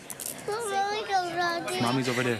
Mommy's over there, okay? You want to go to Mommy? You said earlier that the team helped you build back your confidence. How? All right, you've been listening to Penn State's own running back Saquon Barkley, the former Giant, signing with the Eagles because he wanted to go to the Super Bowl. Well, he got there. Let's go back to the field. Sports director Deuces Rogers. Deuces, the big question of the night, where Mommy go? Yeah. I gotta tell you, you gotta love Saquon Barkley. As awesome as he is on the field, he's a terrific person off the field, but he just completed the greatest season for a running back in Eagles history, one of the greatest seasons we've ever seen from an NFL running back. During the regular season, he had 2,005 rushing yards, just the 9th player in NFL history to reach the 2,000 mark.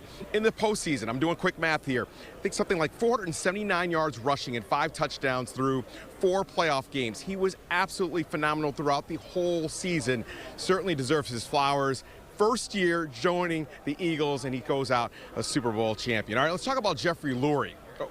Since he bought the team back in 1994, he's been on a tremendous run. I believe it's 11 NFC East titles, 4 conference championships, and now he's got his 2nd Super Bowl title. Let's hear now from the Eagles owner, Jeffrey Lurie. Just very proud to bring another world championship back to Philly, the best fans in the world, and just so proud of our players, our front office, everyone who works there. As I said up on the stage, it takes hundreds of people, a support staff, to have this culture and this result. And you can't know how satisfying it is to bring the greatest fans in the world another world championship. It seemed like a real family this year, from top to bottom, and how much does that really affect an outcome like this? So I'm going to tell you that our culture has been the same for a long time. It's a very unselfish family culture with very high standards, and everyone just wants to win big. Sometimes you can, sometimes you can't, but from day one, everyone is determined to do our very best to bring world championship to Philly. Can you imagine what's going on in Philadelphia right now? I can imagine it because we've seen it, and can't wait for that parade.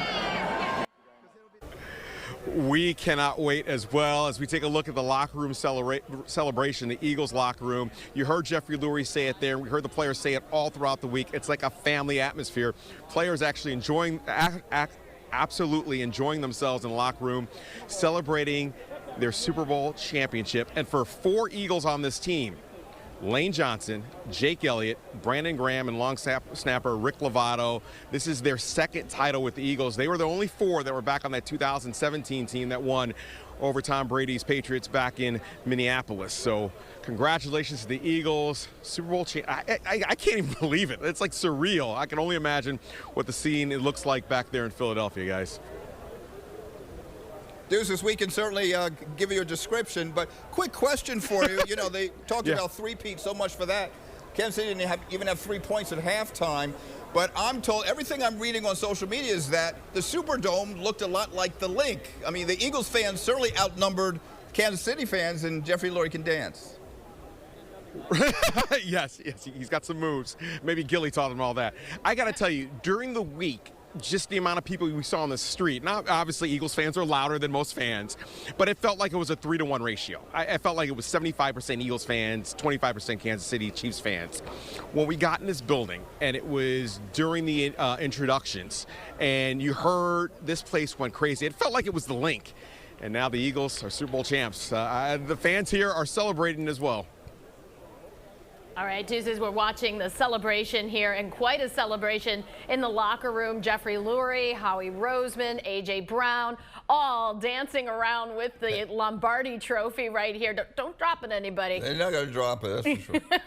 the excitement. I mean, this was earned big Absolutely. time. And they came out there. They were dominant throughout the night. At halftime, I mean, in our newsroom, all across the city, people saying, "Can you believe this is happening?" On both sides of the football, they were dominant. And, you know, we went on at 4:30 this evening, and we talked about how nervous the fans were, how nervous some of the reporters covering were about tonight's game, because we were playing against one of the best quarterbacks. You know, the last time the Eagles won, they took down one of the best quarterbacks, Tom Brady. Tonight, they took down one of the best, maybe the best quarterback, Patrick Mahomes.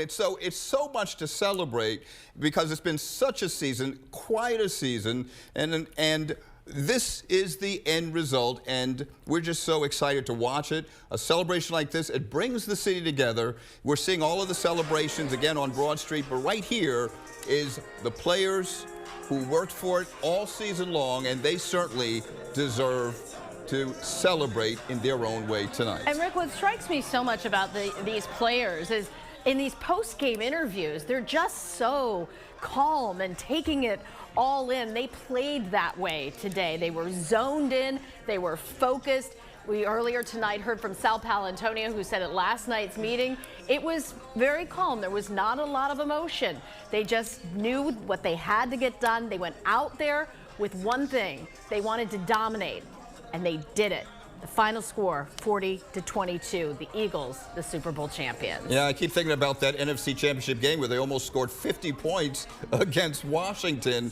No one would have suspected that they would score 40 points in the Super Bowl, but it was a rout. Eagles dominating the Kansas City Chiefs, both sides of the football, a convincing victory. A revenge match to be sure, but again, it was a revenge and then some for these Philadelphia Eagles. Jason, you watched the game. We were all together eating some Mexican food tonight here at the station, enjoying that, but watching the game together. Talk to me about what you saw tonight in this matchup with the Chiefs.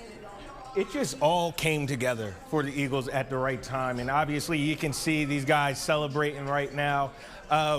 They were a talented team, and everybody knew how talented they were on paper. As you see C.J. Gardner-Johnson, it's funny because he played for the Eagles when they lost to the Kansas City Chiefs. Then he left to go to the Detroit Lions, and he had a lot of hard feelings with the Eagles organization because they didn't bring him back.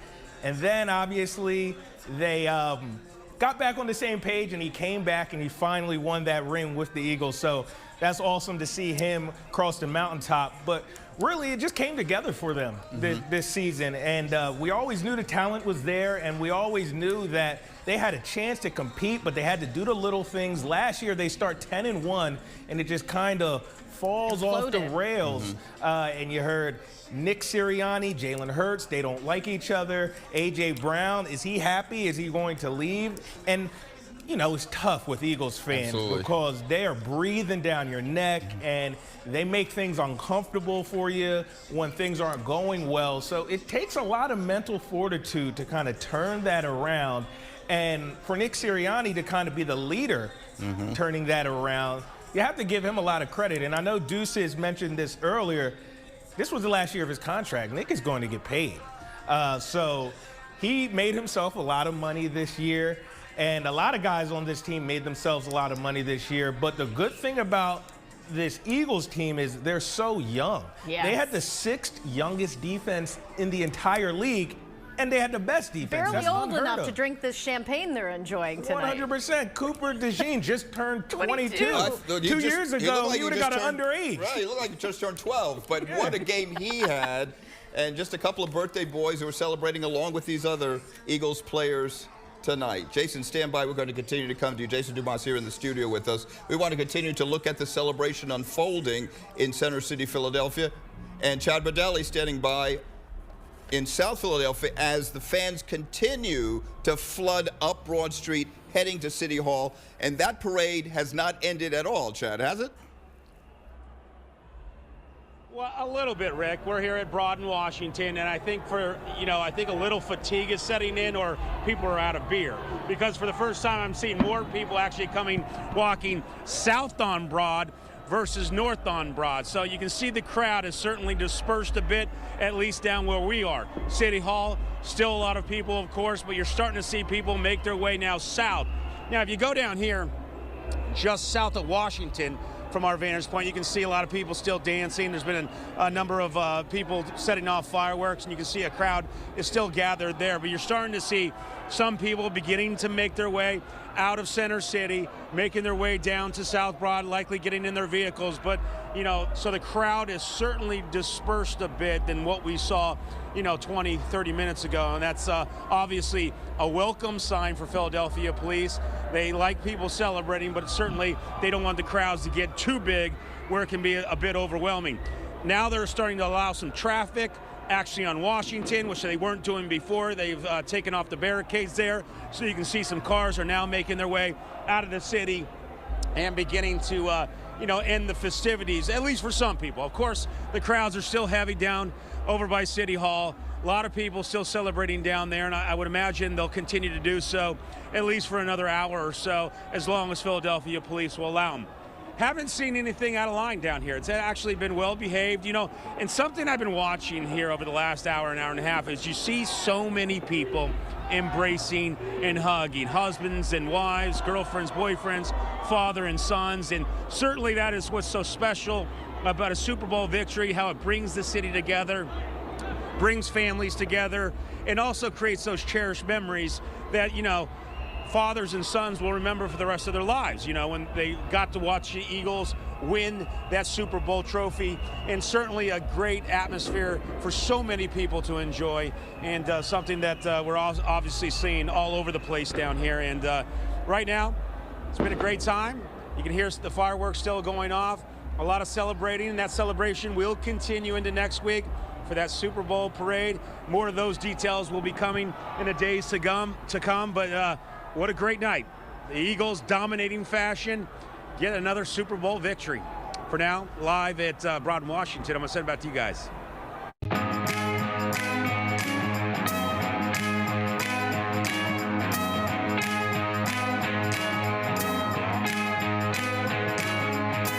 This is Action News Sports Sunday, sponsored by Audi. And a very special edition of Sports Sunday as we continue to broadcast live here. The Eagles, your Super Bowl winners, a 40-22 decisive victory over the Kansas City Chiefs. Let's get right to our sports director, Deuces Rogers, on the scene there on the field. Deuces, set the situation for us there tonight. Still confetti on the field. The players are in the locker room still celebrating. I know the final score says 40-22. That's what's going to be in the record books, but this game was not that close. This was a dominant performance by the Eagles. At one point, I believe it was at halftime, the Eagles had 24 points. The Kansas City Chiefs had 23 yards. Let that sink in for a second. The Eagles had 24 points, and the Chiefs had a total of 23 yards. That's how dominant of a victory this was today. Let's now hear from the players on this victory. Dream come true, baby. I told myself going into this weekend, make sure that green confetti is falling, and then it'll be worth it. It's special. You know, I feel like it hasn't fully set in, but I'm excited for the parade in Philly, I can tell you that. And the span of 4 years, 2 natties, and a Super Bowl, like, it's nothing but a dream come true, man. And there you hear the players so excited about this victory. Once again, the Eagles 40-22 over the Chiefs. The Eagles, their second Super Bowl championship in the past 8 years. Guys? Deuces, how you plan on celebrating tonight? I might go to Bourbon Street. I've been good all week. You deserve it. Not sure yet. You've done a great job all week. Thank you, Deuces. Thank you, thank you. All right. Sports Sunday, sponsored by your Delaware Valley Audi dealers. Go confidently with legendary Quattro all-wheel drive.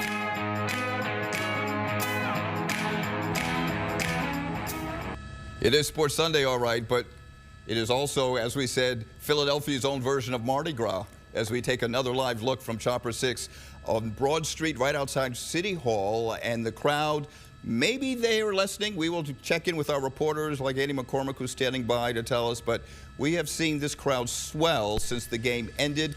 Thousands and thousands of people still there, and we are again, so is an army of police, making sure people are safe, making sure some of the mishaps that took place after the NFC Championship game do not take place tonight. But again, we're watching the celebration continue to unfold here in Center City, Philadelphia. The fans started coming out of the bars and restaurants, wherever they were watching, at about 10 o'clock. Even within the final 5 minutes of the game, this game wasn't even over yet, but they knew based on the score that this was going to be a victory, and they took to the streets. Our John Paul has been overhead with an eagle-eye view of the celebration as it's been unfolding throughout about the last hour and 45 minutes. John, how would you describe the situation now? Chad saying some people are starting to disperse.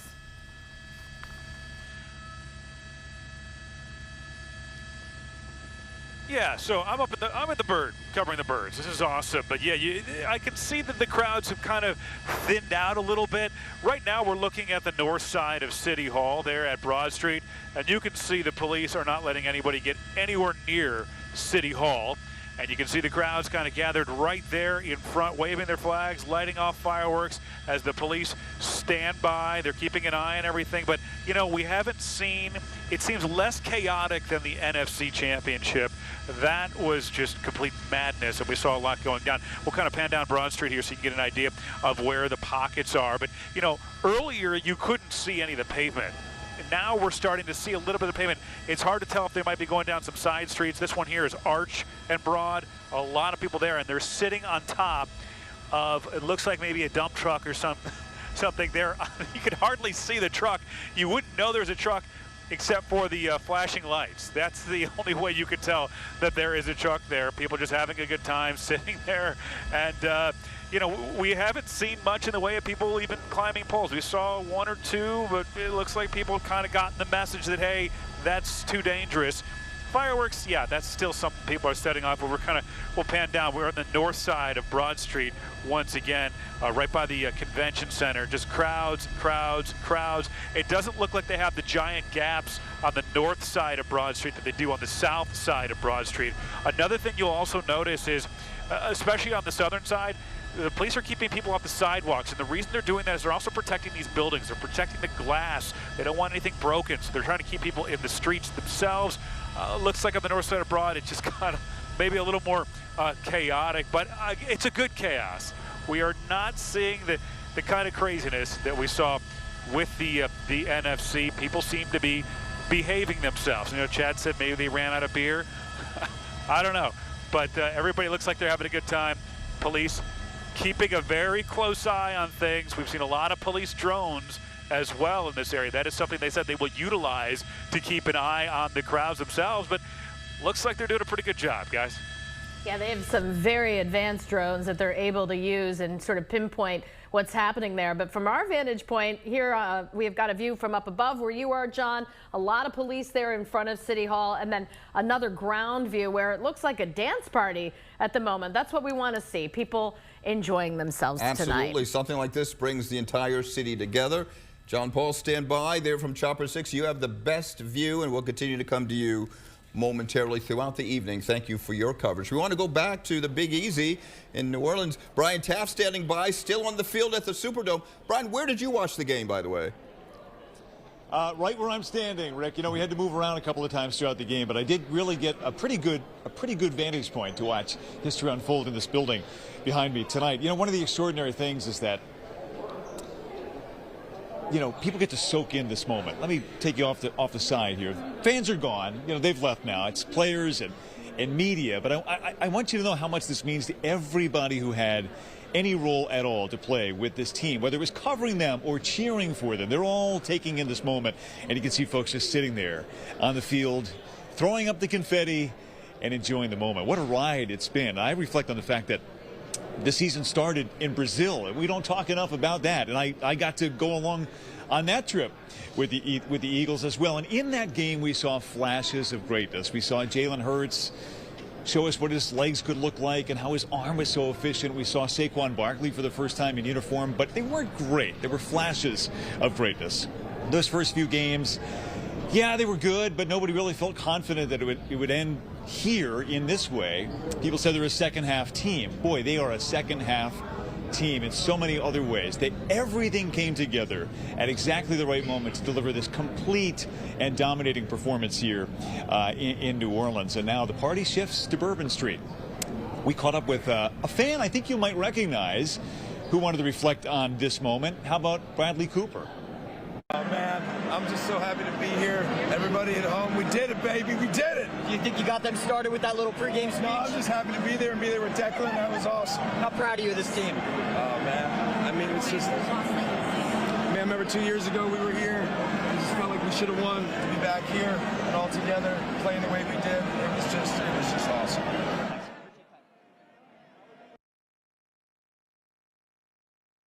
Every home game sitting up in the box with Jeffrey Lurie. And in fact, it was Bradley Cooper who introduced the Eagles tonight. Came out, led this entire stadium in the Eagles chant, and then outran the Eagles onto the field and into the history books tonight. So some extraordinary moments playing out on the field here tonight, and of course all throughout the season. And it's been such a pleasure for us to bring it to you all the way through, guys. Well, for executive producer Mark Meany, who got that interview with Bradley Cooper, that had to be quite the experience. At least I imagine it would be. That was pretty cool. I suspect you're right. Thank you, Brian. Brian, thank you. We want to go back. Chopper 6 still live over Broad Street, where you can see police lining the apron there in front of the building. And the crowd that we've heard from some of our reporters on the ground does seem to be slowly dispersing. It's not such a crush of people, although there are still a lot of people out there. Action News reporter Annie McCormick monitoring it for us. Annie, from your vantage point, what are you seeing now? Yeah, well, Sarah, there was a little bit of an issue a short time ago with about 4 or 5 people that were standing on what I think is a newsstand. It's at the intersection of Broad and Locust on the east side in front of Del Frisco's Grill. If you're right at that intersection, there's a newsstand. It looked like 4 or 5 of them were up there. They have since come down. I hope it was safely. I didn't see anybody fall. We have seen, though, a couple of medics.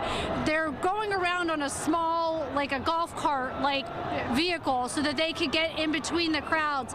We saw 2 medics coming in that way, and then they just headed into the abyss of people, headed from Broad and Spruce. They headed up closer towards Locust, Chestnut area. That is where the concentration of people does remain. The largest amount of people right now is between City Hall and Chestnut Street, and then down to Locust. And I don't know if you can hear this over me talking, but you're also hearing a loudspeaker right now going off. That just started within the past 20 minutes, and it's Philadelphia police telling the crowd to disperse. And it actually seems like people are listening. So because we're seeing more movement, and now at Broad and Spruce, this is the most of the street that we have seen since about 10 o'clock this evening. So there is movement of people at least walking away. However, where I am, there's much less people. But like I said before, the concentration is closer to City Hall, and it looks like they still have a ways to go getting people and getting the crowd dispersed in that area. I'm estimating that it could take between 2 to 3 hours to get all of those people out of there still, just going by when we've covered these things before. 2 years ago, when we covered the Super Bowl loss, I think I remember being out here until probably about 12:45 in the same spot, and that was after a loss. So that's about how long it took. I'm saying this too, Sarah, because as much as people are tuning in to see the celebration on Broad Street, there's also people that are tuning in to see when it's going to end. And I know that because I'm also getting text messages from people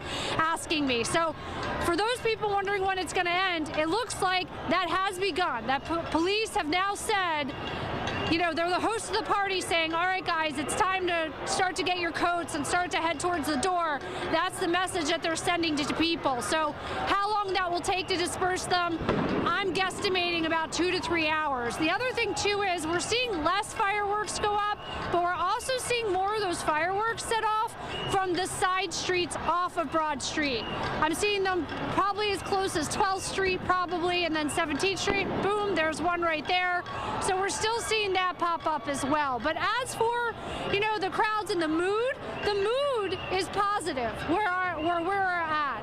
And it looks like it didn't take too long for police to get those people that were standing on top of what I believe is that newsstand at Broad and Locust too. But the celebration is still going on. There's still plenty more alcohol. I don't know if beer. Chad was saying maybe they ran out of beer. I can tell you what they have not run out of is champagne, because I keep seeing people probably about every 15 minutes popping a bottle of champagne, some of them wasting it by spraying it on some of our hardworking police officers out here too. So as we go on through the evening, this is definitely a time period that is really important for police, because so far they want to make sure that they still have all of this under control as well. But you can see, like we said before, there's celebration among celebration here out on the streets. But they are now asking for people, they're saying that on the loudspeaker, to disperse. They're asking for the crowds to head home. That's the latest here in Center City. Annie McCormick, Channel 6, Action News. Yeah, and Annie, some of the officers I had talked to ahead of this said they were going to give them 2 hours, and this all started at about 10 o'clock. We're now about 6 minutes away from it being 2 hours as we approach midnight, and it does look like they are moving in now to disperse the crowds. You said they have the announcements over the loudspeakers. They will start to move these crowds. Commissioner Kevin Bethel said last week they will not let this run all night. They've got to get cleaned up. They've got to get the city back in order. People have work and school tomorrow, so it does look like now that they are moving, and this is the Highway Patrol Division, by the way, the guys on the motorcycles who will begin to push the crowd to the outer perimeters and work to convince people that it's now time to go home. Yeah, it's like those old-time basement parties where the parents start flicking the lights, saying, all right, time to go home, time to get your things and get out. It looks like police are starting to say the party is just about over. Let's go back live to Action News anchor John Paul with the bird's eye view from Chopper 6. And John, are you seeing the same thing, that slowly but surely the police are trying to move the crowd along and end the party? This is exactly what we're seeing. We're seeing the police move through. They came through on 15th, and then we saw them trying to kind of drive through the crowd itself to get those motorcycles through. You see them right there. It looks like they're meeting up. I'm not sure if they're going to kind of form a line and start a push, but they have a method to the madness here. Like, they have planned this out. They know what they're doing. They're gonna group up, and as Annie was saying, they made the announcement. When you get that dispersal announcement, they don't give you too much time after that until they start to push. Now, if we can actually pull this camera out a little bit, and you can kind of give an idea of where we are. So you see City Hall on the left. This is the north side of City Hall. And we're going to pan left. I want to show you, they have a lot of officers at South Broad Street, and they had the riot gear on a little bit earlier as we're going to kind of push in on South Broad Street. So you can see this whole quadrant here is cleared out. They have done a really good job kind of protecting City Hall, keeping people back away as we push in. This is kind of the head right here. You see all those police officers. They all have the riot gear. They've got the gates there. They're still letting people do their thing. It looks like there might even be, I'm not sure, on the south, just south of that shot there, you see some people in Army fatigues as well. It looks like they have been staging there. I don't know when they're going to get a push, but this has grown considerably. The officers' presence right here. So that's South Broad Street where those people are. You see a lot of the officers there on the south side of City Hall. We saw the officers on the north side of City Hall, and it does look like they might be poised to kind of start pushing the crowd. I'm not sure where this crowd is going to go. I don't know if they're going to go down the side streets. We've seen a lot of that, but it does look like they are planning to do something here in the near term, and we're going to keep an eye on it here from the chopper as we kind of push down Broad Street, and we can see the crowds have thinned out just a little bit. Now, right here, that's Chestnut. That's the intersection of Chestnut. That hasn't really changed all that much. The people have not really moved. It's hard to move in a crowd that big, but it does look like we might start seeing some movement. Look at the left of the screen there as well. You see all those officers lined up there. It looks like they have the riot gear on. They are in formation. So it looks like they are about to do a push. So that's the left side. Let's pan to the right side, and you're going to see all the officers in the yellow on this side. And we also see some officers in riot gear too. They have the bikes. So if they've gotten that announcement, we could see. We're going to keep an eye on this. We'll kind of watch South Broad Street, because it looks like really maybe this is where the push may begin as they get that that signal to move on out. But hey, still fireworks going off here as we keep an eye on things, guys. Action News Sports Sundays Beat the Spread is brought to you by FanDuel Sportsbook. More ways to win.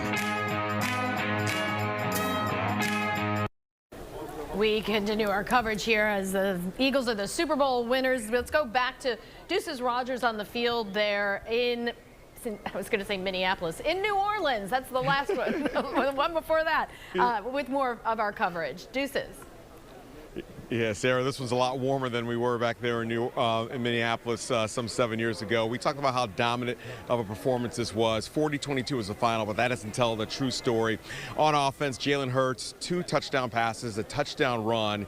He turns out to be the Super Bowl MVP. On defense, they sacked Patrick Mahomes 6 times, intercepted him twice, won a pick 6 by Cooper DeJean. Special teams, we were all worried about Jake Elliott coming in.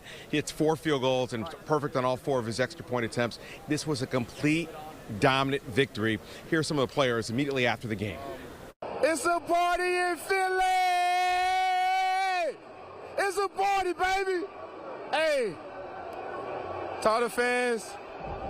Hey, we going to Disney World! We going to Disney World, baby! They're going somewhere. Players in the locker room, we saw them afterwards, partying up like crazy. Soon they'll go back to their team hotel, or they're going to have a post-game party somewhere. Not exactly sure where that is. Eventually they'll get back to Philadelphia at some point tomorrow. Might be a little hungover, and then in a few days we'll have that parade on Broad Street. But once again, this was a complete dominant victory. And the cool thing about this team, and I mentioned it earlier in one of my earlier hits, the one thing that all the players told us throughout the week was that this team felt a lot more connected, a lot closer, more like a family than they did last year. Of course, last year they started off 10-1, then we had that collapse. Starting in training camp, starting in OTAs back in May, Coach Sirianni preached to them to be a family. We heard the players say that when you have relationships with the guys next to you, the guys in the locker room, that you're willing to go further for that guy if you have a relationship with them, and vice versa. And we definitely saw that throughout the year. They battled through adversity. This team started off 2-2, remember? 2-2, and we were all calling for, oh gosh, what's going to happen? Get rid of Nick Sirianni, stuff like that. And then they only lost 1 game since that 2-2 start. Let's now hear from the safety on this team, Reed Blankenship. What do you mean what I think? I just had a bucket list thing. Dream come true, baby. Oh, my God. You can just feel the raw emotions from these guys. They finally reached this goal. They were so close 2 years ago. So close. They were actually winning that game at halftime in Glendale, Arizona against these same Kansas City Chiefs, and then the bottom fell out in the second half of that game. But they finally get redemption 2 years later. The Chiefs, of course, were going for that three-peat. Never been done in the history of the NFL. They were the favorite team. They were favored by about 1.5 points right at kickoff. But the Eagles were the better team, and that's all that matters. I keep looking at the score. The reason why I keep looking at the score because 40-22 again. That does not indicate what a tail whooping we saw here tonight at the Superdome. Rick and Sarah? Absolutely. I mean, Kansas City didn't score until, what, the third quarter, I believe, Deuces? And, you know, it was late. Yeah, it was late in the game. And this team showed us who they were early.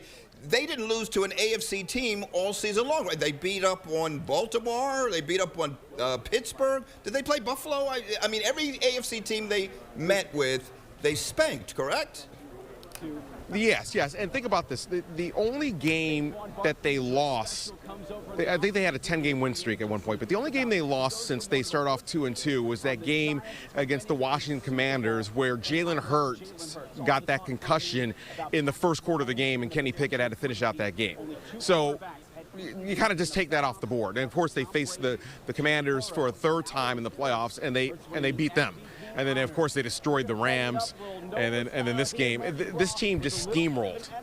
And one thing that Jalen Hurts and Dick Sirianni told us during the week was that they can win many ways. And Sirianni said, hey, listen, if we've got to run it 50 times and throw it once or vice versa, we'll do that. He doesn't care how they do it. It's just a matter of fact, they just want to win. And that's all they care about.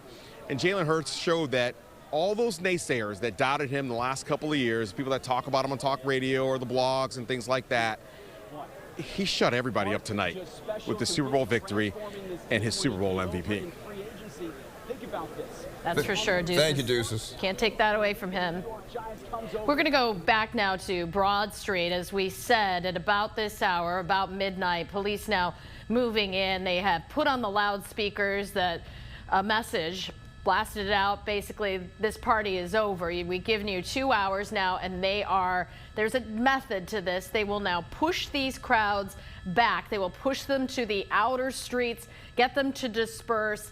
In terms of the Philadelphia Police Department, they want this to be done at this point. The commissioner said last week they weren't going to let this go for hours and hours. They needed to get things cleaned up, get people to work and school tomorrow. So it does look like right now they have officers in place.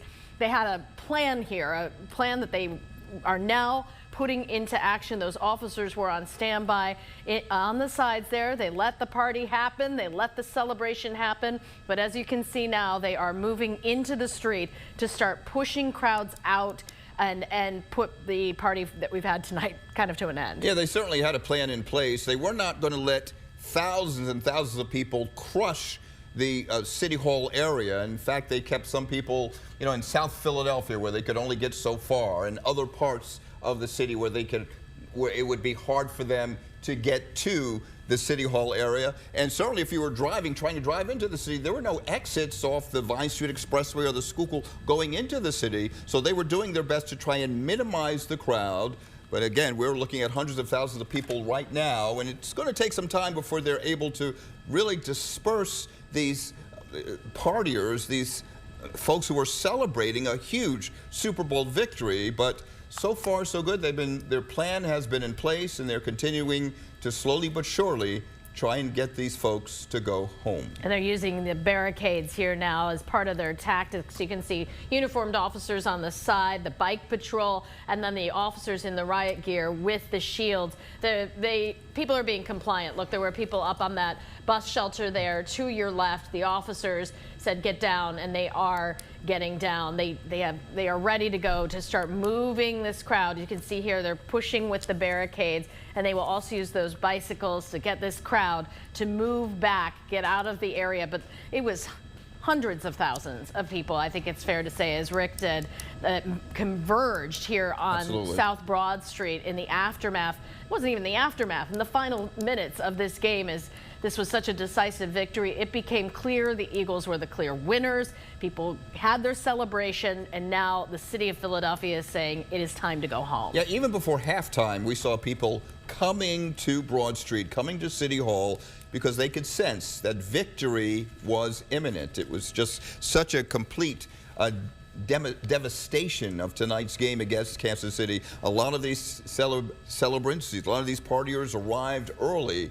and again, the police had a plan in place, perhaps to give them 2 hours to celebrate a huge Super Bowl victory, perhaps the biggest victory in Eagles history. But now, as you can see, they're trying to do their best to disperse the crowd and convince them to move on with very little confrontations. And we've seen a little skirmishes throughout the evening, but so far so good. The police plan seems to be in place, and we're continuing to watch it live from Chopper 6 and our other vantage points here at this hour. It seems their plan has worked. We have not seen people up on the poles. Of course, that tragic situation, a young Temple student lost his life when he fell off of a pole at the NFC Championship 2 weeks ago. So they got that message out there. Come have a great time. This is a joyous occasion. This is so good for the city. A Super Bowl win. It's exciting. And now we'll look ahead to a parade likely later on this week. But in the meantime, you had your party. It's time, folks, to start dispersing. Exactly.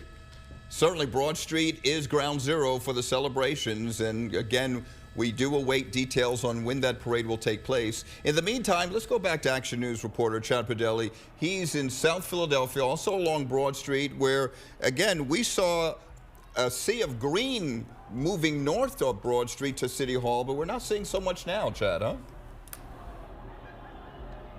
A little reversal there, Rick. They've reversed course. Like you said, police are really starting to disperse the crowds up north near City Hall, and you're starting to see it down here. You can see the flow is now moving south.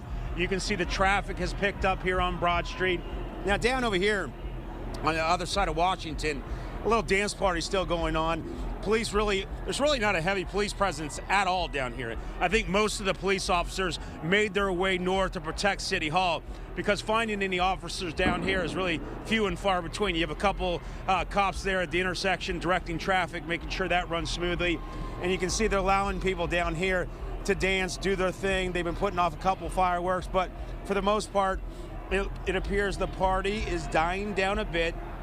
Police are making sure that people begin to disperse.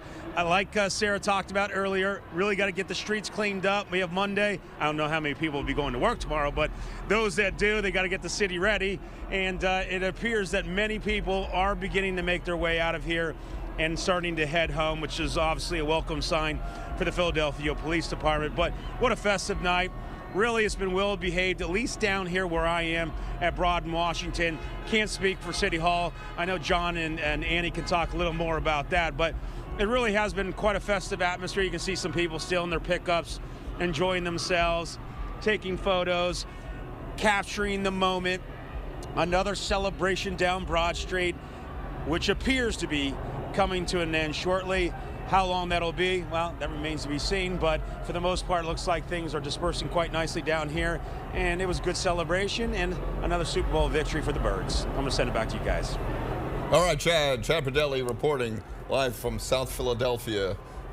Perfect vantage point for you, Chad. Thank you. Let's go now to Action News' Maggie Kent here in the studio with a look at some of the videos and pictures that you, the viewers, have been sending us all evening long. Hi, Maggie. Rick, we have been living vicariously through all of you via social media. There are so many videos out there now and ways to express your fandom. We love them all. The entire Delaware Valley excited for this Super Bowl win, of course. Erica is sending us this video of the celebrations in Ambler, Montgomery County. You can see crowds of Birds fans in the streets moments after this very big and important win. The Empire State Building lit up in green, and despite the Giants fumbling Saquon to our benefit, the Big Apple is looking very good tonight in green. And here is the Walter family. They are celebrating the win in Jameson, Bucks County. You can see multiple generations come together to cheer on the Birds. Some confetti there, jumping. You got the light up bracelets and, of course, that Kelly Green look to you. Danielle from Washington Township, New Jersey, sending us this adorable video. This is Aubrey, Austin, and Dominic doing their own Eagles chant. You gotta love the shuffle as well that they have going on there. Still 0-0 as they were singing that song, so they knew within their hearts this was going to be a blowout tonight. Check out what Dave Fiorella did this morning in Roxborough. He ran 5.9 miles for Super Bowl 59 and spelled out "Go Birds" with his route. He joked about running erratically and taking weird turns on the streets. He said he got a lot of "Go Birds," lots of people cheering him on as well. What an epic celebration for Eagles fans in Point Breeze. Take a listen to this. Happy birthday, dear Cooper. Okay, so it is a cookie cake, not only to commemorate the Birds in the big game, but the massive playmakers, Saquon Barkley and Cooper DeJean, both birthday boys today. Barkley now 28, DeJean 22 years old, and they got the perfect gift, of course, the Lombardi Trophy and nice new Super Bowl rings to go along with it. Fans around the world, they're cheering on the Birds today. Kathy Gallagher sending us this photo of Suzanne Alfonso on a cruise in Antarctica, still showing off her Eagles pride as well.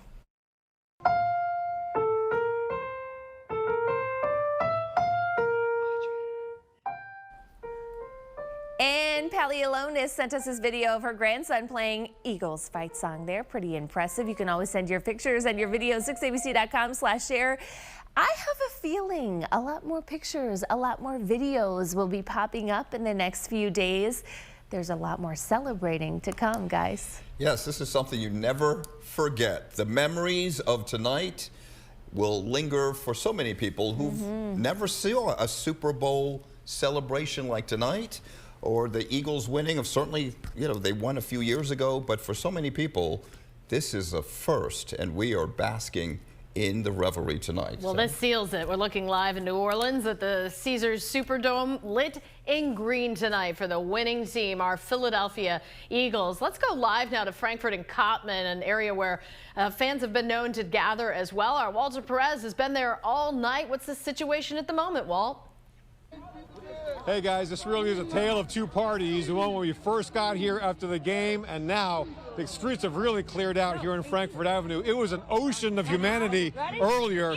As we give you a little bit of a look at what's going on, you can see the garbage trucks are still blocking off the road, and this lovely crowd is following me, and I really have to say, the people have been fantastic. I mean, there were concerns, of course, of people getting violent and people doing crazy things, but by and large, the crowd was fantastic, and as you can see, once again, at this point, the crowd is really dispersed. But I want to emphasize just how many people were out here earlier. I mean, it was an absolute sea of humanity. There were police drones in the air, the helicopters. No. All right, we'll talk. I didn't really think it was going to be like this, but I love it. Go Birds! Just a great game. I knew we were going to beat them bad, but guess what? Let's go Birds. It's been a great season for the Eagles. I'm surprised, actually, because, you know, they bring us here and then they disappoint sometimes, but this is a good joint right here. Well, no disappointments tonight. Thank you, Walter Perez and Mayfair. Let's go back live now from Chopper 6 in Center City, Philadelphia, near City Hall. And as you can tell, still plenty of people there. Again, the police are slowly but surely trying to disperse the crowd, trying to convince them to go home and end the party so they can prepare for tomorrow's a work day and tomorrow's a school day. But right now, the so-called Mardi Gras, Philadelphia style, continues here outside of City Hall. John Paul is live above in Chopper 6, and this sure doesn't look like these folks are ready to go home. John? Yep. Yeah. I don't think they're going to work tomorrow, that's for sure. And if they are, they're going to have a headache. I think a lot of people will. This is Lombard Street here at South Broad, and we've been watching people on top of the trash trucks. We're seeing a couple Eagles climbing on top of there right now as well. You see there's some police cars in the background, but they've kind of let people do their thing and climb on top of here. We haven't seen anybody fall off. That is certainly a concern for sure. Again, this is Lombard and South Broad Street. Let's kind of pull out a little bit, and then we're going to kind of go north towards City Hall so you can get an idea. So it's the intersections where the people are gathering. It has really started to thin out just a bit. As you can see there, this is at Pine Street. They've blocked all the people off. They have that large gap, and then that Spruce Street right there where things are picking back up. And you see the crowds as we get closer and closer to Locust Street. And as we go all the way up, you can see Walnut, Sansom, and then this is where the police have it blocked off. Now, we'd watched the side street of Chestnut where it looked like they kind of blocked off the side street. I'm not sure if they're going to start funneling people down Broad. That's certainly an option for them. But I think what they're doing is just kind of a wait-and-see approach because they're not seeing people really getting too out of hand. They're just kind of, I mean, look, they're just kind of dancing, hanging out. I think they just want to celebrate the moment with other Eagles fans in the streets. So police are kind of letting them do that. There's no reason to really rush in and cause a bigger issue. So they're really just a wait-and-see approach here as people have slowly started to filter out.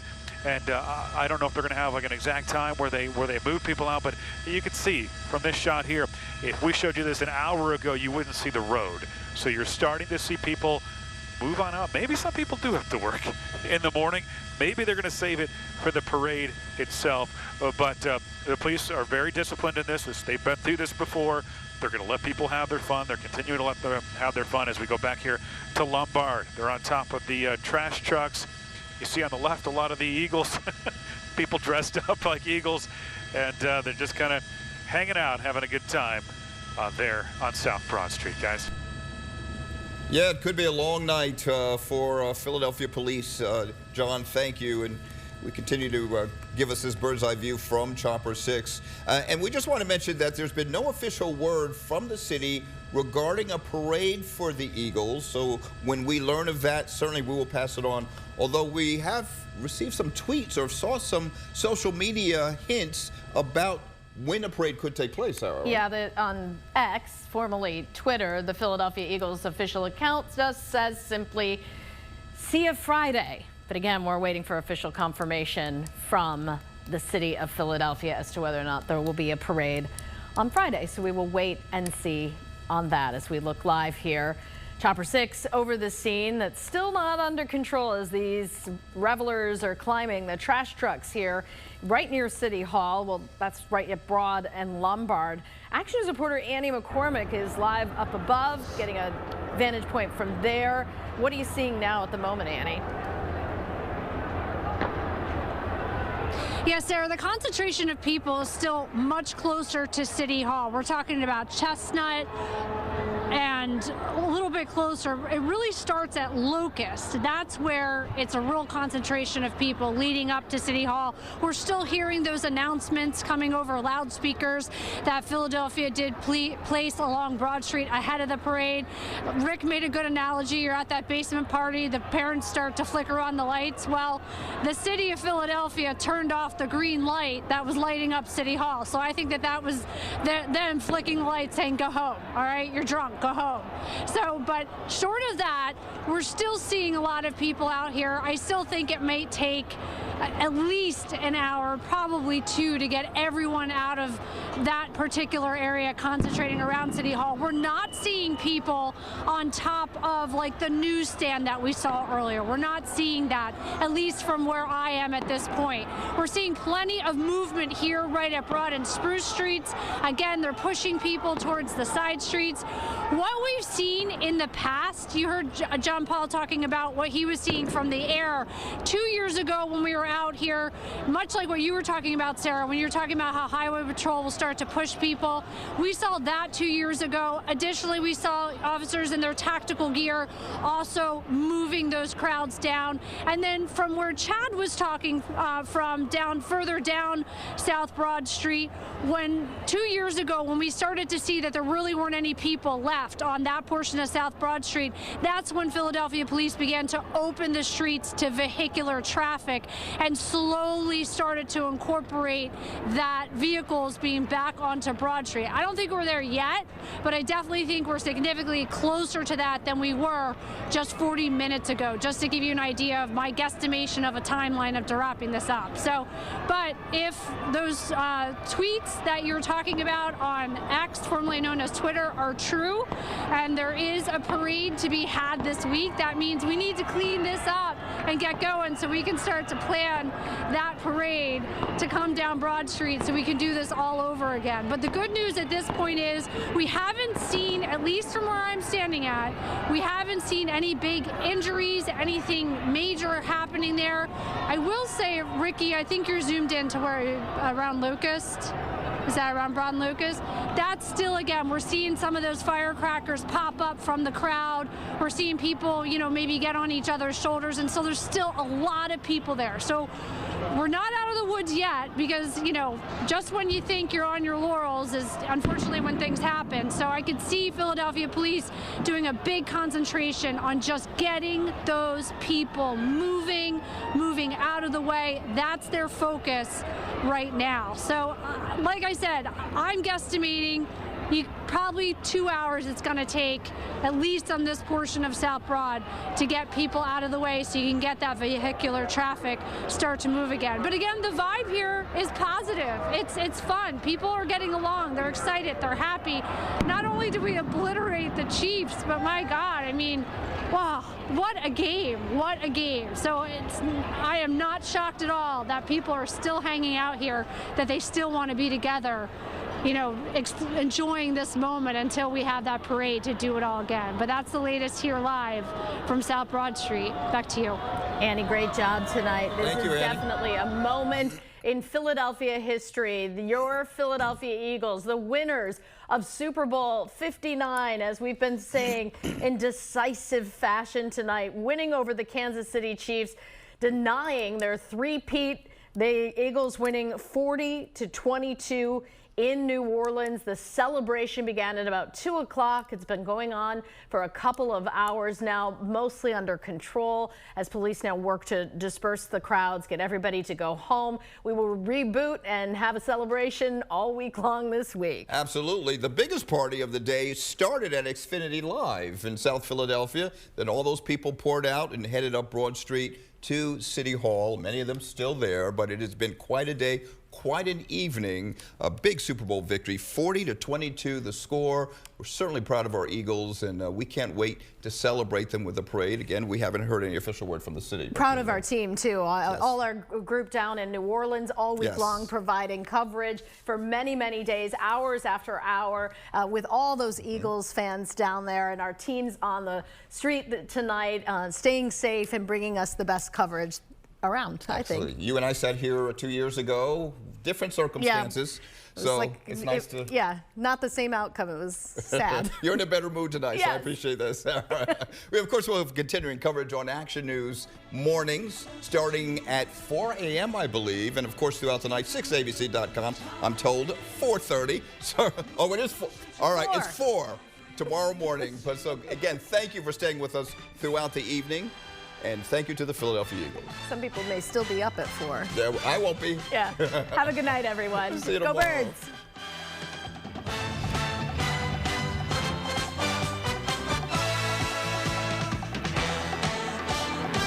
They decided to save up and opened Roll and Skate at the Plymouth Meeting